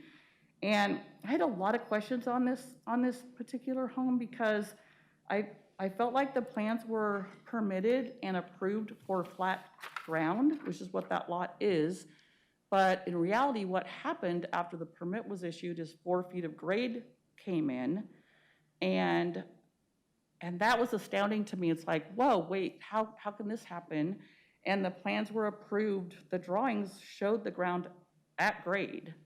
But what happened was the house was built on 4 feet of fill. So it still meets the 30-foot overall height, barely. It's like 30 feet tall, which, you know, but with the circling back to the regard and the thoughtfulness is, if I'm designing a new home for someone and all of a sudden I've got to raise it up 4 feet, maybe I'm going to rethink with my clients, like, really, does this need to be a 10-foot ceiling on the main floor? I just brought in 4 feet of fill. Like, that's kind of rude to still do a 10-foot ceiling. So maybe I might change that, since the house next door is 8 feet with a 512 pitch, you know. So, you know, it's just little things like that, and those things aren't in the code, but how, like just how do we make them blend in more so people don't move or don't want to leave because their street doesn't feel the same again. But my question was, and I kind of went round and round, I got my planning and zoning questions answered with the city, and they were super helpful. But I don't know if revisions were made, or did this get reviewed again for stormwater management now that it's sitting on 4 feet of fill? You know, I don't know, because the stormwater management is on the plans over here, but now the stormwater management is over here in reality, but did that get reviewed? Did it get compacted? You know, was there a grading permit? Like, none of those things were required when you're building on flat land. But when all the construction does not reflect what was approved. So now for me, when I'm working in Lake Oswego and I have to do revisions for my clients, if I'm not putting a toilet in or something, I have to turn in revisions, which is more time and more money, and I don't want to do it anymore if everyone else doesn't have to do it. It's annoying. So, you know, is there gray area for all of us or just developers? I mean, I have to follow really strict rules when I'm doing things, but I'm also designing for clients and trying to be super, super thoughtful. So those are all of my questions and concerns. I mean, I probably have more. Right, thank you. Thank you for your comments. Commissioners, questions? I don't see any questions. None? We are going a little bit long, so I'd ask the you know, people that are following up if they would like to you know, limit their comments or questions to those that haven't been raised tonight, so that we can hear everybody in a timely way tonight. Thank you. Thank you. Yeah, thank you for your testimony. Iris, could we please call the next person? Mario Campbell. Mr. Campbell, if you'd like to state your name and address for the record. Good evening. My name is Mario Campbell. I'm at 2593 Green Tree Road. I actually represent Area 3, and I'm the vice chair of our neighborhood association. So I'm grateful to be here as not only a person that lives in the neighborhood, but also kind of a representative of my neighbors alike. So, you know, I've been there for a couple years now. I'm a little bit newer to the neighborhood. I've been in the neighborhood for 8+ years, and I've never seen as much activity as I've seen this year in my years of living there. And as a father of 2 young girls, I have a lot of stake in this community, and I want to raise them in the community that I moved into, which is one of a great diversity of people and thought, but still similar in the neighborhood setting that I'm in that is being reflected here tonight. As a representative, I've seen lots of talk from neighbors reflecting what Ms. Frederique has brought to our attention recently. And so kind of just with that, just short and simple, I just want to be a backup and present that, you know, it is reflective of the local neighbors that everything that Frederick has brought up. And although we're not adverse to change, I've actually lived in Renaissance homes myself, and other beautiful homes and whatnot. The characteristic of our neighborhood is something that we're striving to keep to, along with pushing for an overlay. And if we do get an overlay pushed in our local neighborhood association, we would hope that the city backs us in fighting the state with whatever standards that we come up with. So thank you for your time. Thank you. Commissioners, any questions? None. Iris, will you please call the next person? Chris Durkee.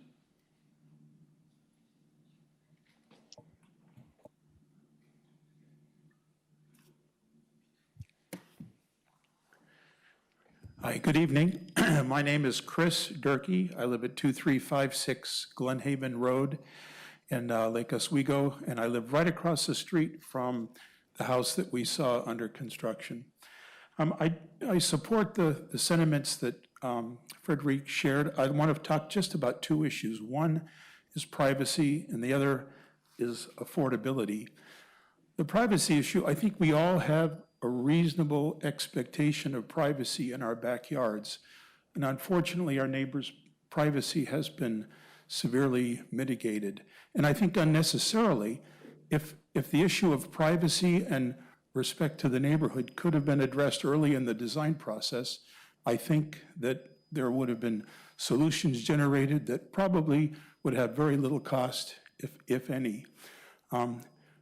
Commissioner Phillips, I come from the commercial development and construction world, so I really appreciated your story of the collaboration. I think that's possible. I think good developers and neighbors can collaborate and come up with great solutions, and I'm hopeful that maybe that can be an outcome of tonight's meeting. Director Siegel, you brought up the concern about having some kind of a neighborhood building department that might impose, subjective, arbitrary conditions. I don't think that's what any of us are proposing. We understand that the building department and the codes have to be clear and concise and objective and uniformly enforced, and that's understandable. I think what we're proposing is more of a collaboration or a transparency and input. One idea that was floated is if design development drawings could be posted early in the design process and give the neighborhood a chance to comment online, just by way of sharing ideas and concerns, not by way of imposing conditions of approval. I think there could be some good solutions that would come out of that. And I think the value of the home that is built would be greater if it came with the endorsement of a neighborhood and the appreciation and respect of neighbors. New people moving in would know that this home had some neighborhood input, and they're being welcomed rather than stepping into a home that everyone has been fighting and frustrated about. So the second issue is affordability. I know the city is grappling with this HB 2001 and soon SB 458. The essence of those laws, as I understand them, is to create more housing options and to increase the housing stock so that they become more affordable. Well, the development trend that we're looking at tonight is completely going in the opposite direction. To take a $600,000 ranch home off the market and put a $1.6 million big box home on the market is not moving toward affordability. It's moving in the opposite direction, and it hasn't added to the housing stock. Secondly, it's taken a piece of property off the table that might have been a candidate for middle housing development. I mean, no developer is going to buy a $1.6 million recently built 3,600 square foot home and tear it down and put a duplex on. So we're moving in the opposite direction to the gist of those two laws. So I would suggest that we figure out some way to either slow down this trend or control it in some way. So thank you very much for your time tonight. Thank you, Mr. Riggi. Commissioner Leek, you have a question? We've been talking about middle housing a lot, so I'm kind of up to speed on it. And there's nothing in the middle housing specs or over discussion that talks about affordability. So you could take one of your lots in Palisades for $600,000 and take the house down and build 2 nice units on it, duplexes, and each one of those could be $900,000. That doesn't fall into the affordability with a cap or small a. It's a big A, as Scott said earlier. So that's not part of the middle housing discussion, and it's real hard for a community, government to legislate values of property. And a lot of property is dictated by the fact we have an urban growth boundary, and everything in it becomes more expensive. And it becomes a market-driven, I'm not saying this is good or bad, it just is. It is, Thank you. Commissioner Simler? Mr. Durkee, I would say to brace for impact, because I don't think HB 2001 is going to change the scale of these properties, whether they're demoed, whether they're single family, multifamily. Whomever's coming in to develop them are going to max out that footprint, that buildable footprint, no matter what. So I don't think from an affordability or a size standpoint, that's going to change. The affordability component is not tearing the original building down. That keeps it affordable, right? Because you can't add value to an existing home unless you add something to it, whether it's material or space. And so, anytime there's going to be new development, they're going to try and maximize it, right? I think that's the name of the game. And unless we change real estate from the ground up, that's not going to change anytime soon. And the value of a customer, right, an owner. Have you asked the developer why they don't try and find an end user prior to building the home? I'm sorry. An end user. So it's not a custom home, but find a buyer for the house before it's built? Have you guys had a discussion with the developers on something like that? Because it's interesting, you bring up the point of, would someone value having the community have reviewed it and approved it prior to them buying it? And that's one approach, but it's another approach that the developer finds an end user before the project is ever built. And so that there's someone who has buy-in to the community or the house initially, and it doesn't sound like. Yeah, I have not had that discussion. I believe some of these homes have been built on spec and then sold when they're done. Some of them may have been sold just before completion, and some of them he may be waiting until they're done and then go on the market. Gotcha. I just wonder. But that's a good idea to have that discussion. Yeah, because it's just a different process. I don't know if the developers would be open to that kind of discussion, but it'd be interesting to know from them if they're open to that. Anyway, sorry. More comments and questions. Thank you, Commissioner Simler. I see no other questions. Iris, would you please call the next person that would like to give comment? Nancy Gerhing.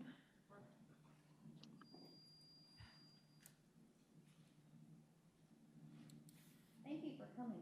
I just want you to know that. I've tried to get a hold of you for your company for probably 3 months. Okay. Nobody's ever responded. Thank you. Oh, sure, of course. I enjoy this stuff. Well, I don't. I do. I'm glad. I've been doing it for 37 years. I've heard nothing new. My name is Nancy. Whoopsie. Hello. I was going to say good evening, Ms. Gearing. Thank you for giving your comments tonight. If you just state your name and address for the record, then go ahead and give your Nancy comment. Gearing, 2355 Glenhaven Road. I'm the lucky person that gets to live next door to what most people call the cruise ship renaissance, because it's so huge. When my neighbors, I bought my house 20 years ago. And when I moved there was one big, huge silverleaf maple. There was blackberry vines. It had been a rental for 18 years. There was blackberry vines. There was 3 fir trees in the front yard and a 40-foot rhododendron. I loved to garden. The funny thing about the big, huge silverleaf maple, when I remodeled, I wasn't allowed, the city wouldn't let me take it down. But anyway, long story short, I loved to garden. And for 20 years, I have made this my sanctuary, my park.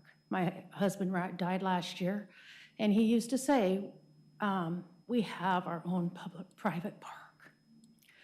Well, now I have a park that I've worked 20 years on that have 3 big windows looking down in my yard. Now, when my neighbors next door moved, I was raised in construction. My dad was a contractor.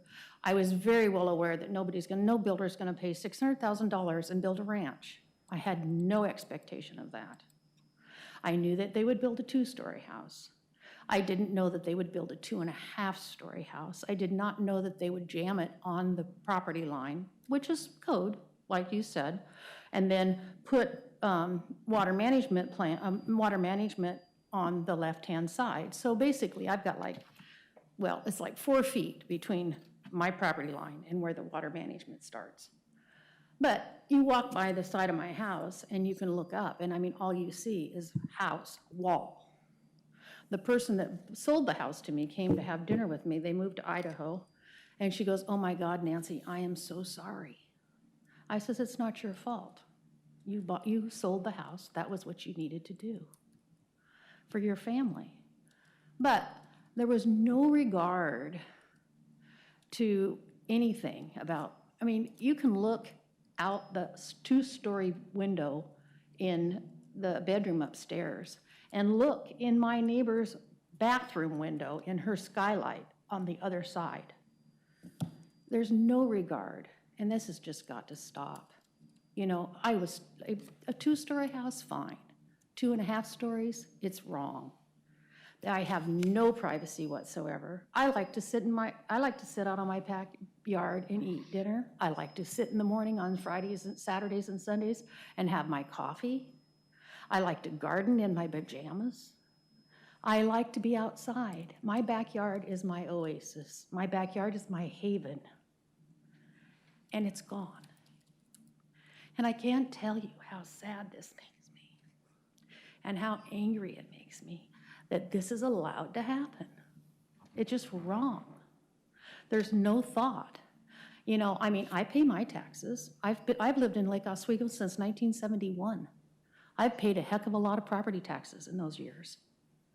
You know, and why is it that a developer can come in and just with no regard to anything, it's a huge big freaking wall. It looks like an apartment building wall next to my house, and think that's okay. It's very sad. I know you probably don't care, but I just wanted to share my feelings with you. The other thing is okay, so my house is the street you're asking, the slope, it does go downhill a little bit, and then there's a big hill down to canyon. My house, when I moved in, has always had a puddle in my driveway. In fact, when I first moved there, the water used to run straight through the house. The lady told me that I bought the house from, she didn't have anything in her garage because the water ran straight through. She left the garage back door open, and the water ran through like a river through her house. So when I moved in there, I had the city come out and they put a speed bump. There's a storm drain right in front of Randy Sebastian's house here. So I asked, so they put this speed bump. It has helped a little bit. It's worn down in the last 20 years, but I still have this huge big lake in my driveway. So now that's when the lot was flat. So now it's up 4.5 feet. And I understand everybody says that the house has to take care of its own water. Well, I don't buy it. I'll be curious to see what happens. I hope it happens that way. I really do. Because number one, I want to know who's going to be responsible for when I have to build storm drains, or when I have to build French drains, or when I have to get my driveway redone and I can't afford it. I'm not going to be responsible. Somebody else is. Because this was not my doing. And the water is a huge problem for me and always has been. And it's only going to get worse with all the concrete he's got on the driveway. And the one side over there, he's got the 2 water treatment plate, whatever they're called, the big beds. The one has, on the right-hand side, has a big divot, so the water's gonna come down the driveway. It's not gonna go into the sewer, because that sewer doesn't hold the water now. So, those are my complaints, those are my problems. I don't understand why, I guess I don't understand why it's more important for developers to be happy than it is for the people in Lake Oswego to be happy. But that's the way I feel, so. Great, thank you, Ms. Gearing, for your testimony. Just one comment when you said, and I know you're a little bit frustrated and concerned with the development that's occurred, but maybe as a commission, maybe takes a little bit of exception when, we talk kind of generally that nobody cares. We do care. I mean, the commissioners are here as volunteers tonight. I hope you do. I mean, maybe I shouldn't say that, but sometimes it feels like nobody cares, okay? Yeah. I mean, and I do think you care. It's just I don't know that there's a lot you can do about it, I guess. Maybe. Well, there is. The other thing that I'd like to maybe point out is some other commissioners have raised, a couple commissioners. Commissioner Fisher talked a little bit about the fine balance that exists. I mean, if you overregulate and you put restrictions, some of the neighbors don't like that. You can become very restrictive, as we were mentioning, with homeowners associations. And I think if you talk to folks about homeowners associations, there's mixed feelings. They say homeowners associations are out of control with the regulations and requirements that they have.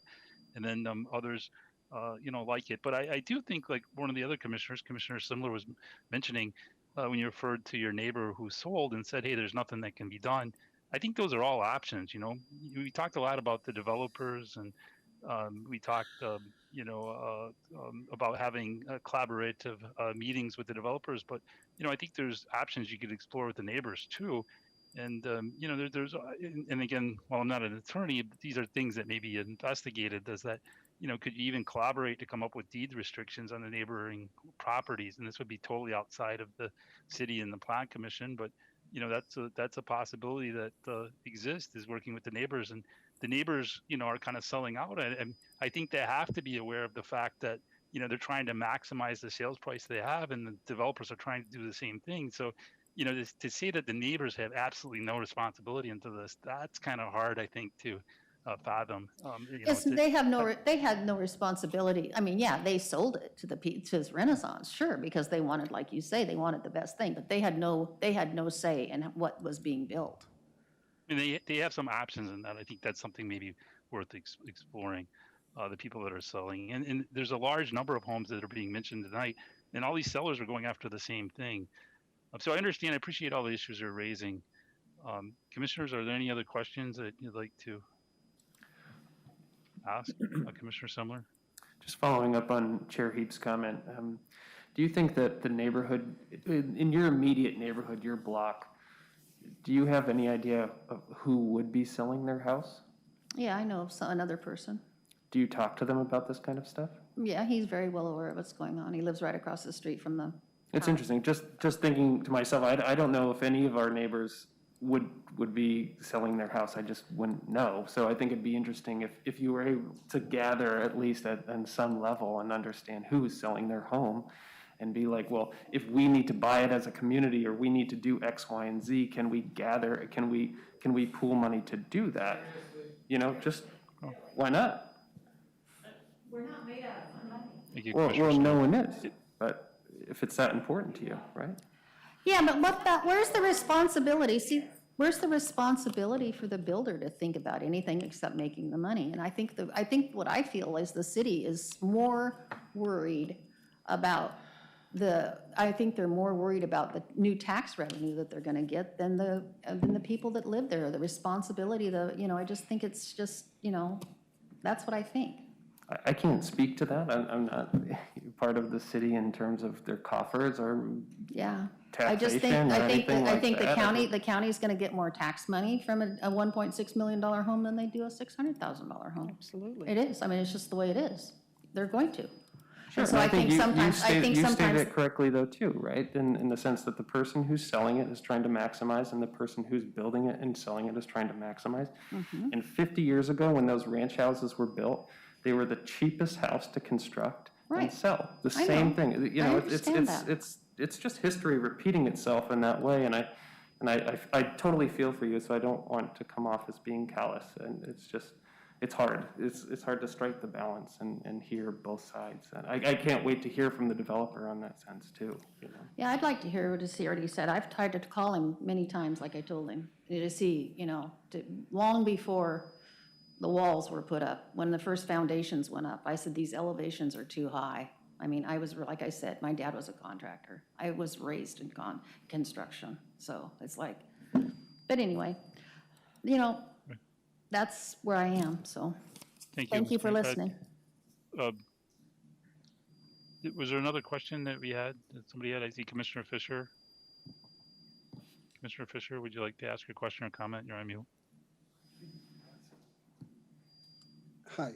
What I'm hearing from everybody almost is that there's an objection to a particular development, but the big issue is, was the builder allowed to do it? And I don't think anybody has said that the builder is violating zoning codes. I think what the community is asking is that we change the zoning code to prevent the builder from doing the kind of things that they object to. And I think what Commissioner Leek suggested is that the homeowners association talk about it and come up with what they think would be a reasonable code change for their community. So if they don't like that the house is too close to them, maybe have a bigger setback, or limit the height of the thing like the Forest Hills neighborhoods do. It seems to me that's where we're really, as a commission, should be focused. Do we see a need for a zoning change for the Palisades neighborhood? Because nobody has alleged that the builders are violating anything, although I am curious about that 4-foot mound that everybody's mentioning. If the plan said level ground, how did they get away with putting it up 4 feet? But I think as a commission, we need to focus on the big picture. Should there be a zoning change for the Palisades neighborhood, and what are they proposing? I would love to hear what they're proposing, and then we could discuss it. Thank you, Commissioner Fisher, and I think that is the purpose of the meeting tonight, is to try to, like Director Siegel had said initially, kind of understand what the concerns are and see what the options are as far as, looking at changing to zoning or overlays or whatever it is with our community development code that may be helpful. And then, of course, we hear from all the parties. Again, as you were pointing out, I think there's probably going to be differences of opinions. Obviously, the development community is going to have their opinion. The sellers are going to want to maximize their profits. And so I think they're going to have inputs, and the neighborhood's going to want to maintain the character. And so it's kind of a tough challenge to come all together and kind of satisfy everything. But it's something that we can try to understand and look at. Are there any solutions that the Plan Commission can help with, as you're mentioning, and with related to, zone updates or zone changes? And just a point of clarification, you mentioned earlier in your comments homeowners association, but in this case, I think it's only the neighborhood association. Again, there's no homeowners association that applies. Otherwise, I think that is a first line of, kind of a first line of solution, is to look at homeowners associations and CCNRs that you can do restrictions. But in this case, again, I don't think that's an option. I don't think there's any homeowners association that's there. Commissioner Lee, did you have a question that you would like to ask? I guess I just kind of reiterate, first of all, I would like to, I can't remember your name. I'm sorry for your loss, and I'm sorry for your loss of your privacy. You've had a double whammy, and I know that hurts, and you know what, we really do care.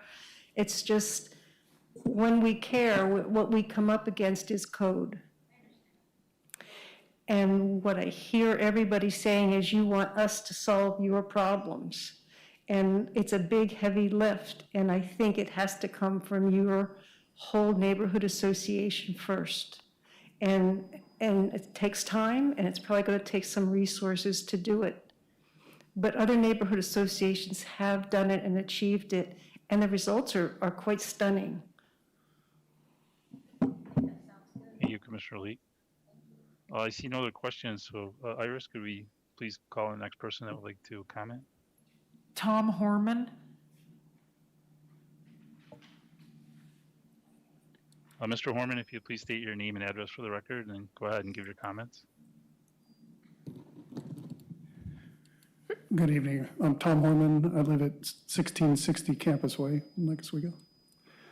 I'm on the Palisades Neighborhood Association. I represent Area 9. I'm also the tree permit coordinator. And back in the 80s, I was a planning commissioner out in Forest Grove and chaired that for 3 years. So I understand where you guys are coming from. And maybe I was the only one, but my sense was that we were not coming here tonight asking you for solutions. I knew that that was totally unreasonable. But we wanted to share the concerns, validate the concerns that all of us have. We did take a vote today on the board, and we had 6 current area reps. One of those abstained for understandable reasons. The other 5 all voted yes in support of Frederick's positions and concerns. So what I was hoping we'd get out of this is that, first of all, I think that you as a commission solving our problems or us doing everything on our own are not mutually exclusive. We wanted to give you the background information so that as you discuss zoning laws that you look at doing in the future, you can take this into consideration and try to address them at the proper time later. That doesn't mean that we don't also do our part to do an overlay or whatever the most effective method is. And getting guidance from you about how we should proceed is what I want to get out of it, because I've never worked on an overlay before. I don't know, what that process is going to entail. Somebody needs to help shepherd us along that process. So if you guys could maybe appoint a person or 2 to be a liaison for us, or ask staff formally to help us through that process, that's what I see as a reasonable goal to try to get out of tonight's meeting. Other than that, I just want to say that I strongly support the concerns that Frederick has had. I've seen that same things in the neighborhood. I'm fortunate that that hasn't happened on my block yet, but just right around the corner from us, we've had 2 smaller, same kind of situation where smaller houses on relatively flat lots, and they put up 3,500 square foot house out for over $1 million. Totally out of character for the neighborhood, with flat roofs on one of them and all modern style where everything else is ranch and, more character. So, yeah, it's definitely a trend that's happening in the whole Palisades area. Thank you, Mr. Horman. Yeah. Any questions from commissioners? All right. Thank you, Mr. Horman. Iris, could we please call the next person for comment? Sherry Howell. Ms. Howell, if you'll state your name and address for the record, and please go ahead and give your comments. Good evening, everyone. My name is Sherry Howell. I live at 2405 Glenhaven Road. I've lived there for pretty close to 38 years in the same house. Have always just loved our street. The people on the street are what's so important, and we're certainly going to welcome the new neighbors, But just my brief comments are that, as Nancy said, I live next to Nancy, so I'm 2 houses away from the Renaissance cruise ship. My husband's the one who came up with that, by the way, and posted it on Nextdoor. Shocked that there's over 400 comments regarding this whole thing. As Nancy mentioned, because of the height of the house, me being 2 houses away, it's amazing to me that the windows can look into my skylight in my master bathroom. So we're now going to have to come up with, obviously, some kind of shade or something to continue to give us privacy. So that wouldn't have happened if they would have kept the house at the level that the previous house was, by raising it up that much and then taking away even more privacy because of that height. So I just hope going forward that Randy can just, maybe consider the neighborhood, the aesthetics of the street, and just be aware that raising a house that much off the ground just really does affect all the neighbors even that much more. So that's pretty much all I had to say. Thank you very much. Thank you, Ms. Hull. Commissioner Simler? Not being familiar with the house exactly, do you think if this cruise ship house, this Renaissance cruise ship house, if it had the same footprint as the previous house but was 2 stories, would your privacy still have been compromised? Not nearly as much if they would have kept it, like I said, without having to raise it so much off the ground, which I don't understand why they had to do that in the first place. Do you know the setbacks of the previous house, just offhand, what they were previously? It was a much smaller house, obviously. So it didn't go to the setbacks, the side yard setbacks? No, I'm sure they were not close to what is there now. Gotcha. Okay. Yeah.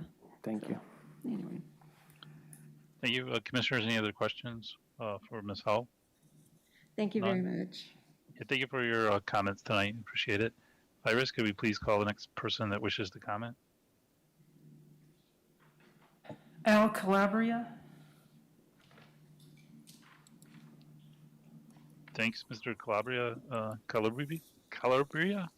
If you'd like to state your name and address for the record in any organization, role with the organization that you represent. And then before we do that, Iris, do we have others that would like to comment tonight, or is this the last one? One more. One more. Okay, thank you. Thank you, Charity. My name's Al Calabria. I live at 17340 Oak Meadow Lane, which is in Area 8 of Palisades. I'm the current chair of Palisades, and really, what I whispered to Tom Horman when he went to sit down is, I think what I'm going to do is just go up there and say what Tom said, because that's really how I feel. I'm only here really to reinforce the message that you heard from Frederic. I think all of you are familiar with the primary mission of a neighborhood association is really a sensing mechanism where we're supposed to be listening to our residents, and then and we take a neutral position, as you know, initially on everything, including this, until we detect a compelling community interest. And then it's our responsibility to represent that interest and communicate that back through vehicles like this and ultimately perhaps to City Council. So that's how we see our job. And in this case, we do see a compelling community and resident interest, and they've said it much better than I, and I'm not even going to repeat it. I'm only here to say that for the public record, the Palisades Neighborhood Association Board endorses the statement and information presented to you by Ms. Labios, and emphasizing the really 4 areas that you've heard repeatedly: privacy, neighborhood character, tree mitigation, and affordability. And we are seeking a collaboration. We are not looking for somebody else to do our work. I think you could tell from the quality of the presentations and comments that you heard. They have quite competent people living in our communities. You've seen this, I'm sure, in your own commission. Now, finally, all I want to say is I think that I'm grateful that you were listening. I could tell you were listening by the quality of your questions, and I can say this. I've observed other similar boards where the questions were not as much on point as yours were. So what I'd like to see, a successful meeting for me would be if we can leave this meeting and have that collaboration with your advice and input. I've learned several things just listening to all of you speak, so I thank you for that. Commissioner Lee? Oak Meadow Lane has a homeowners association, doesn't it? Not to my knowledge. If it is, it's dormant. I've never been aware of one. But you do have covenants, codes, and restrictions. Yeah, well. Just because you have a homeowners association doesn't preclude you from having CC&Rs. Yes. Mm-hmm. So you really are not affected in your immediate zone of Palisades. No. By what is going on in the older neighborhoods. Correct. Just wanted to clarify that. Commissioner Lee, just to clarify your question, Mr. Calabria is the chair of the Palisades Neighborhood Association, even though he resides in maybe a unique area of the Palisades Neighborhood Association. That matches your understanding, Commissioner Lee? Yes. And I guess corollary to that is, as we come up with a solution, maybe having immediate homeowners associations in each one of these zones would be beneficial. And I know it's a big lift, but it would preserve the character a lot quicker. And again, as other people have said, a lot of people don't want to live with homeowners associations and CCNRs, so. There's always that tension, so. Yes. But I hear you, and I think that's one of the possible pathways that we should take. All right, thank you. Iris, could we please call the next person for comment tonight? I think this is our last person too. Randall Sebastian. Mr. Sebastian, if you'd like to state your name and address for the record and any organization you represent. Absolutely. Can you guys hear me? All right. Yes. Randall Sebastian, Renaissance Homes, 16771 Boones Ferry Road, Lake Oswego. So, I got a lot to say. What's that? Does that matter? My office is on Boones Ferry Road, and I live out in Stafford. But I have lived on Canal Circle in Lake Oswego. I went to grade school. Well, if you're going to ask me questions about my personal life, I'll tell you. My great-grandmother, Lillian Bliss, was the first Lake Oswego librarian. My great-grandfather, Ben Bliss, owned the Bank of Lake Oswego, and which is now where the Tillamook Dairy is, or Tillamook Creamery is. My grandmother grew up on 8th and B, went to Westland High School because Oswego didn't have a high school. And they're buried, my great-grandparents are buried in Pioneer Cemetery. I grew up, I lived in Lake Grove and then moved to Westland and Oregon City in high school. And I have lived in Lake Oswego and Stafford as an adult. I've been building homes in Lake Oswego since 1984, and this is the classic, not in my backyard. We've dealt with it in First Edition, we've dealt with it in Forest Highlands, we've dealt with it all through the city, and other than First Edition, which those lots are 50 by 120s, as we know, they're small, there is an overlay that is unique. The homes we're building in the Palisades neighborhood are the same homes as we're building in other parts of the city. They are the same size, the same scale. They pass over by and off of Country Club. They pass up on Upper Drive, Bryant. There's nothing unique about these homes. They are the same scale, designed with our in-house architecture firm, and I don't know what kind of overlay could come up that would be more restrictive than what the rest of the city is. And this is really a situation where Lake Oswego is extremely desirable, as we know. And, I grew up in Oregon City in the 80s, and Gresham was pretty good, Raleigh Hills was pretty good, Westland, Gladstone, Milwaukee, and Lake Oswego. Now, Lake Oswego has risen in popularity and the other places have dropped. When people move here from other places, I say Lake Oswego to me is the best city, the best state, the best country in the world. And I'm super proud of being here, and I was called cheap, I was called building cookie cutters, I was called rude, and I was accused of not following plans. The architect didn't understand why I had to hold that house up, and it's because of stormwater. When we buy, this is how it works. When we get a call, hey, we're interested in selling a house, or we see something on the market, we bid on that house against other people. And the reason we're getting them is we're paying more, sometimes $40,000, $50,000, $60,000 more. That goes to the homeowner that's been paying taxes and living there for years and years. It is most often their largest asset as they retire. So if people want to put deed restrictions saying they can't sell to a developer. That's going to cost their neighbors money. If they want to create mini homeowners associations, that will make their properties less desirable to builders. And they will have one buyer who will pay 10% less on their home. So you're going to be costing your neighbors money when they sell. That's the bottom line. So I think one way is maybe just see who wants to join the overlay zone, and it can be patchwork. One neighbor could say, yeah, I'll submit my property and put a deed restriction, non-revocable, where a big home can't be built, and it has to be a house that fits the size.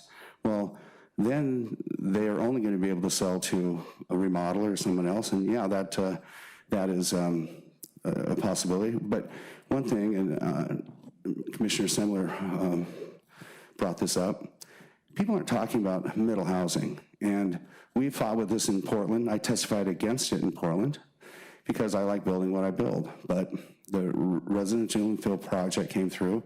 So now, instead of one nice home, now there's two homes, and they're big. And, you know, quite honestly, 5 years from now, people are going, geez, Renaissance was pretty good compared to what's happening, what's going on. So pretty soon, and it's mandated by the state, that we have, right now, Lake Oswego luckily has a choice. Portland, we don't. We have to. We cannot build what the market wants in Portland. We have to build in where there's one home, there's 2 to 3. And that impacts properties much more. So be careful what you ask for.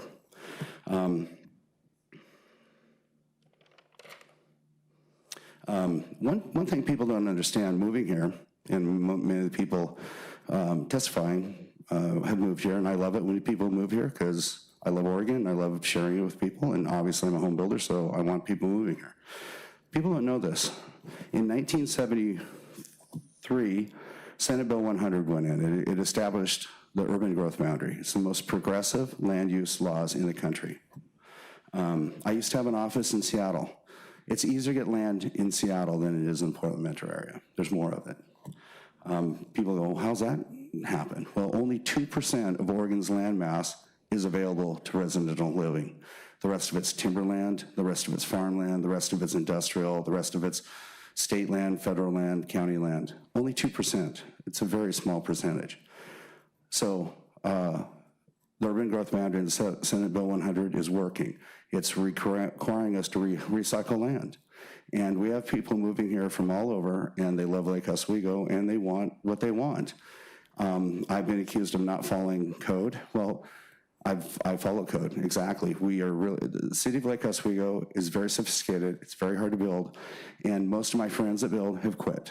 It's only me and like 2 other guys. That's it. And nobody else is building in Lake Oswego anymore. I am by far the biggest. I will build in a good year, 20 homes in Lake Oswego. Not 120, but 20. I own right now 15 properties in Lake Oswego. Not 100, I own 15. This is much ado about just a few homes, but it is on the south side. Now, little history lesson. The south side has been less desirable than the north side. People always want to be on the north side. They want to be in Lake Oswego District versus Lake Ridge. Well, as Lake Oswego has gotten better and better, the south side is now desirable, more desirable. Lake Ridge High School was remodeled, and it looks great, and there's nice big lots, and it's sunny, and it's nice. So we are now, and when I first started going over there, it was like, oh my gosh, you're building 1.2 million homes on Green Tree? That'll never work. Everybody wants to be on, well, they do. And people want to live all throughout Lake Oswego. So that, it's new. They have not seen development like First Edition, like Forest Highlands, like Evergreen, like many of the other places. It just hasn't, it's all new, and it is shocking, and people don't like change.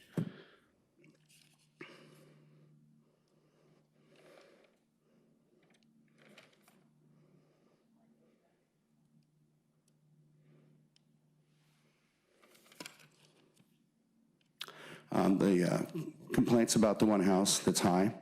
Well, what people don't understand is, this is how it works. we bid on a house and we pay more than somebody else, we get the house. That's how it works. You maximize the price to the seller. Then, before we close, we go through a very diligent process to determine, do we have stormwater? How do we deal with the stormwater? Well, that house, because the lot slopes down, we had to hold it up, and that is, people are wondering what that is. And well, it's called a rain garden. It holds water, so we control our own water. That is a law that went into effect, I don't know, probably 10, 15 years ago, and it's these great rain gardens cost $30,000, $40,000, $50,000 per house. They're not cheap. They're very sophisticated, and they work. So we handle our own water on our site. So that's what that is, and that's why it was held up, because we had to flow to the street.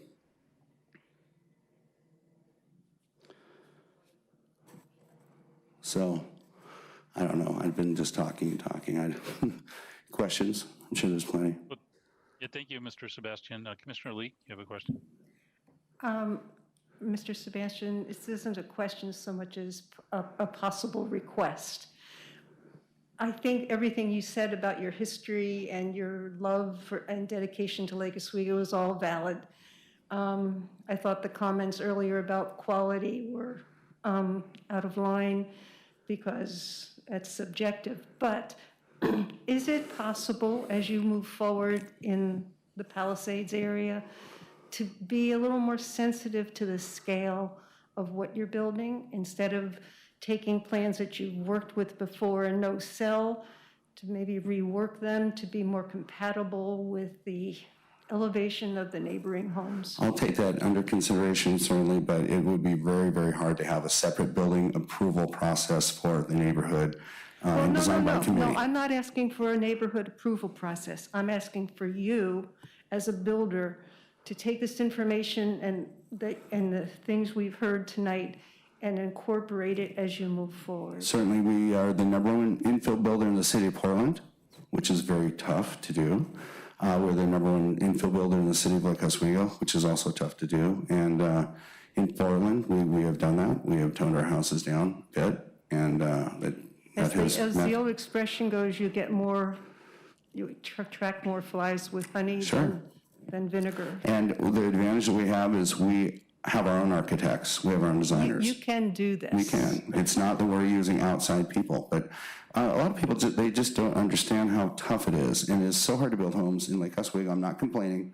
I love it. It'll still be tough if you scale them back and make them It's the same process. Tone. Absolutely. It's the same process. Same process. You just don't engender anger in the neighborhood. Sure.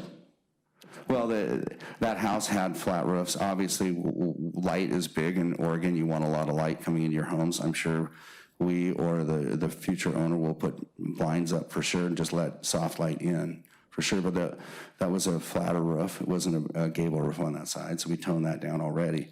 But again, the reason the house is held up is to get the water, the stormwater to flow. And people don't understand that.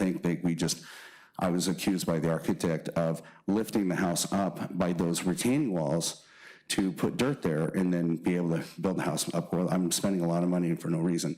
Those are rain gardens, and they will have water in them, not dirt. And we are measuring off of the grade. And that's how the city of Lake Oswego codes work.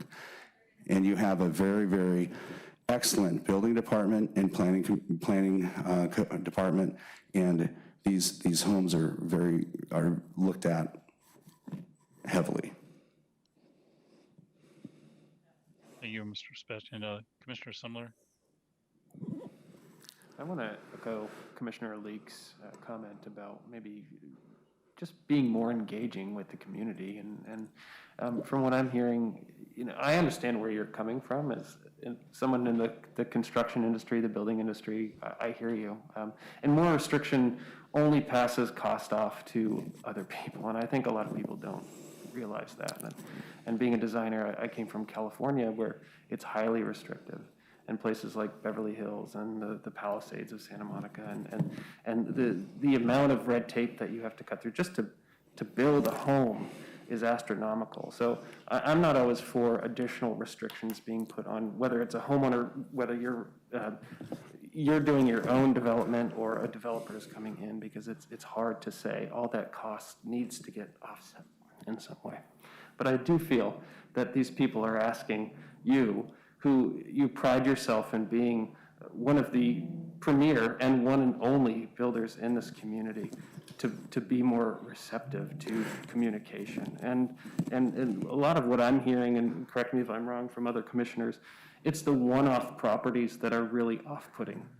It's one thing if it's a standalone development where there's 10 houses, it's a cul-de-sac, you're pulling off a main artery, and you're going into a community, and they're, one amongst 5 other that all look the same. It's a mini community. Well, I'll tell you what, I developed one of the very last developments in Lake Oswego between River 1 and River 1 2. It's really nice to have that. It's called Renaissance Park. It's beautiful. We got it approved. The Street of Dreams went through that, Forest Highlands. So Commissioner, I wish there was more land like that we could do it with. It's very hard building scattered lots. It's very, very hard, and we do it, and there's challenges every day. So it is hard, but we do a really good job. Absolutely, and I'm not trying to say that you're not being thoughtful or you're not thinking about these types of things, but you're obviously hearing the outreach that this community has, and it seems, like I said, based on those one-off properties. And I think the chair of the homeowners association, Mr. Calabrio, is just speaking. He lives in a community that has 15 or 20 of the same houses that were built maybe 20 years ago. They all look similar. Of course, the character in his neighborhood is the same. He's not going to think differently versus a ranch-style house that's then adjacent to a 2-story, $1.5 million home, right? So, if you're going to continue to maintain your prestige and your exclusivity as one of the only builders in Lake Oswego, I implore you to be as open with the community as humanly possible in order to create a symbiotic relationship with the people who want to live here and the people who have already lived here. And that's all I'm going to say. Thank you. Thank you, Commissioner Sumler.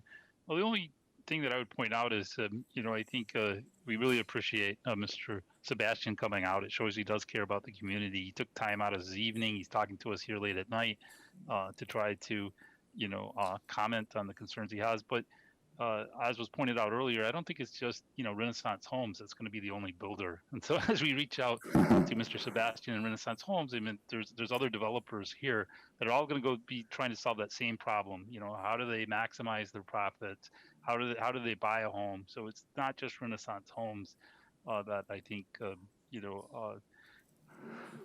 presents an opportunity to foster more relationships. Is like how do we look broadly to create a mechanism that goes to all the developers and not necessarily just point out Renaissance Homes. Mr. Sumler.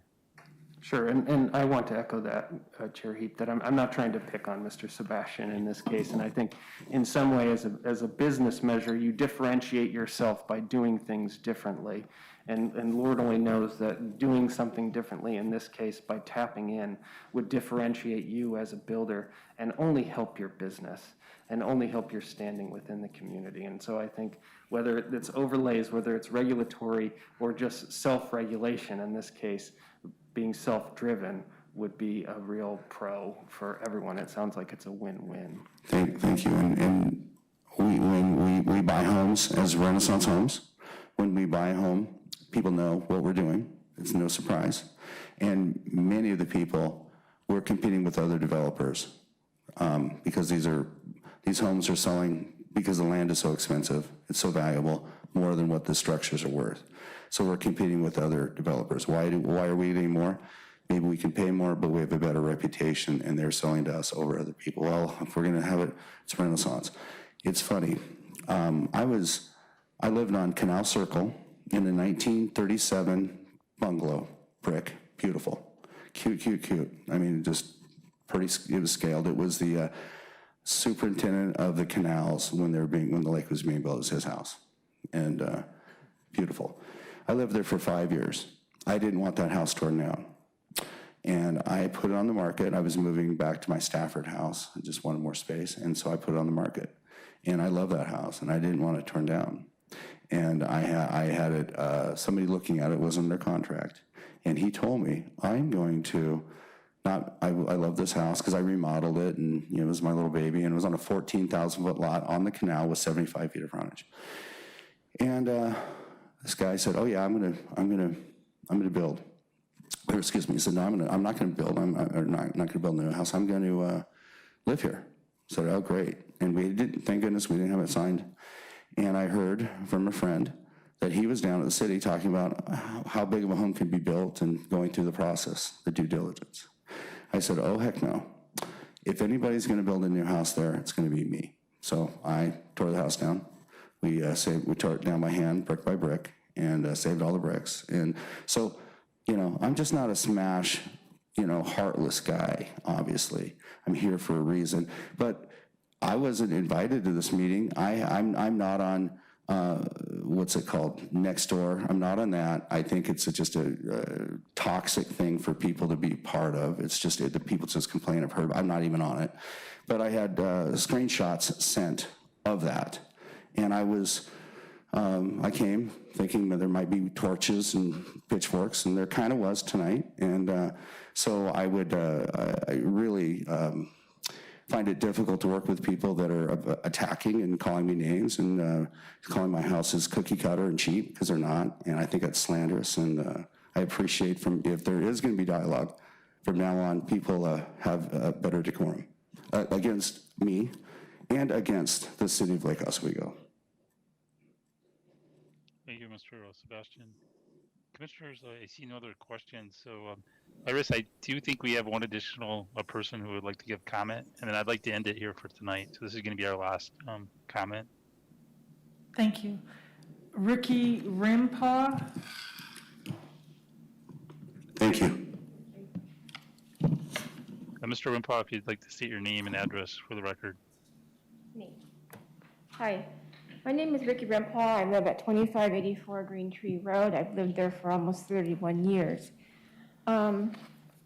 We moved here actually from LA, and so I'm familiar with the housing codes down there.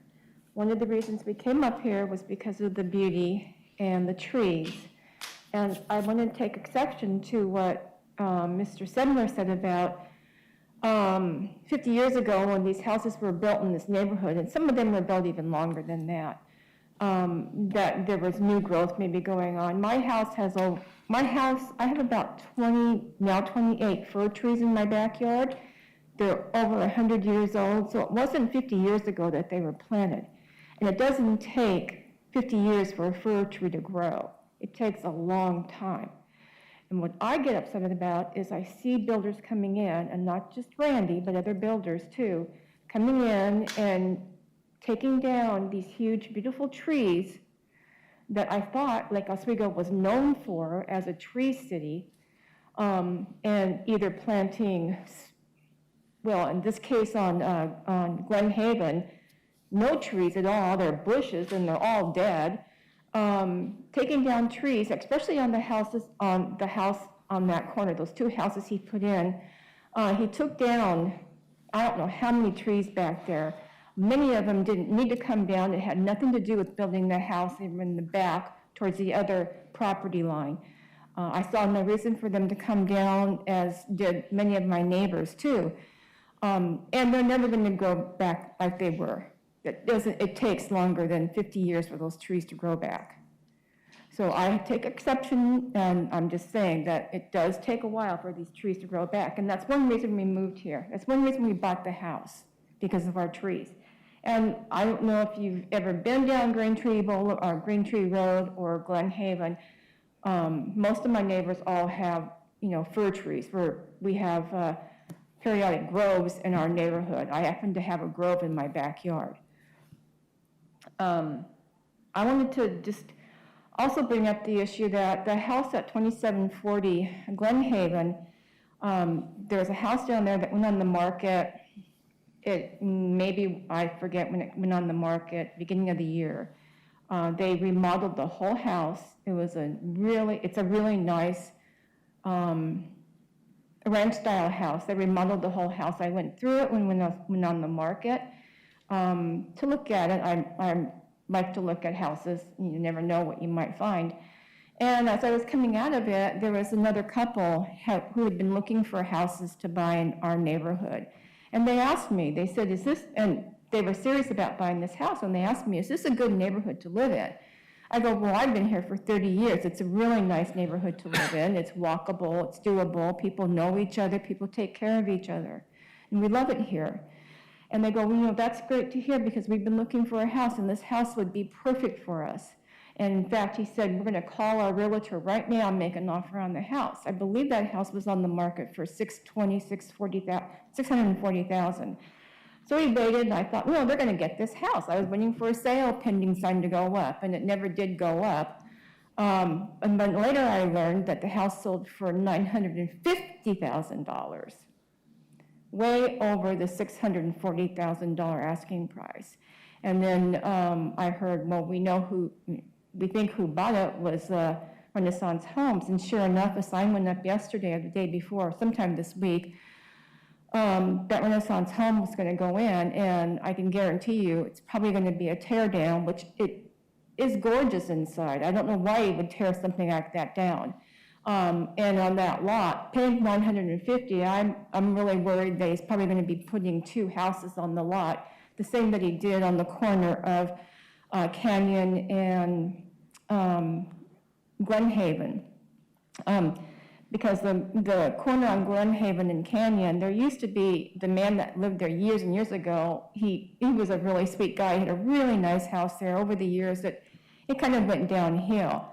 But I have to say now, when people come over and they haven't seen those 2 houses being built and they come to my neighborhood, they always comment, what the heck happened on that corner? Those houses are just out of character. They don't belong here.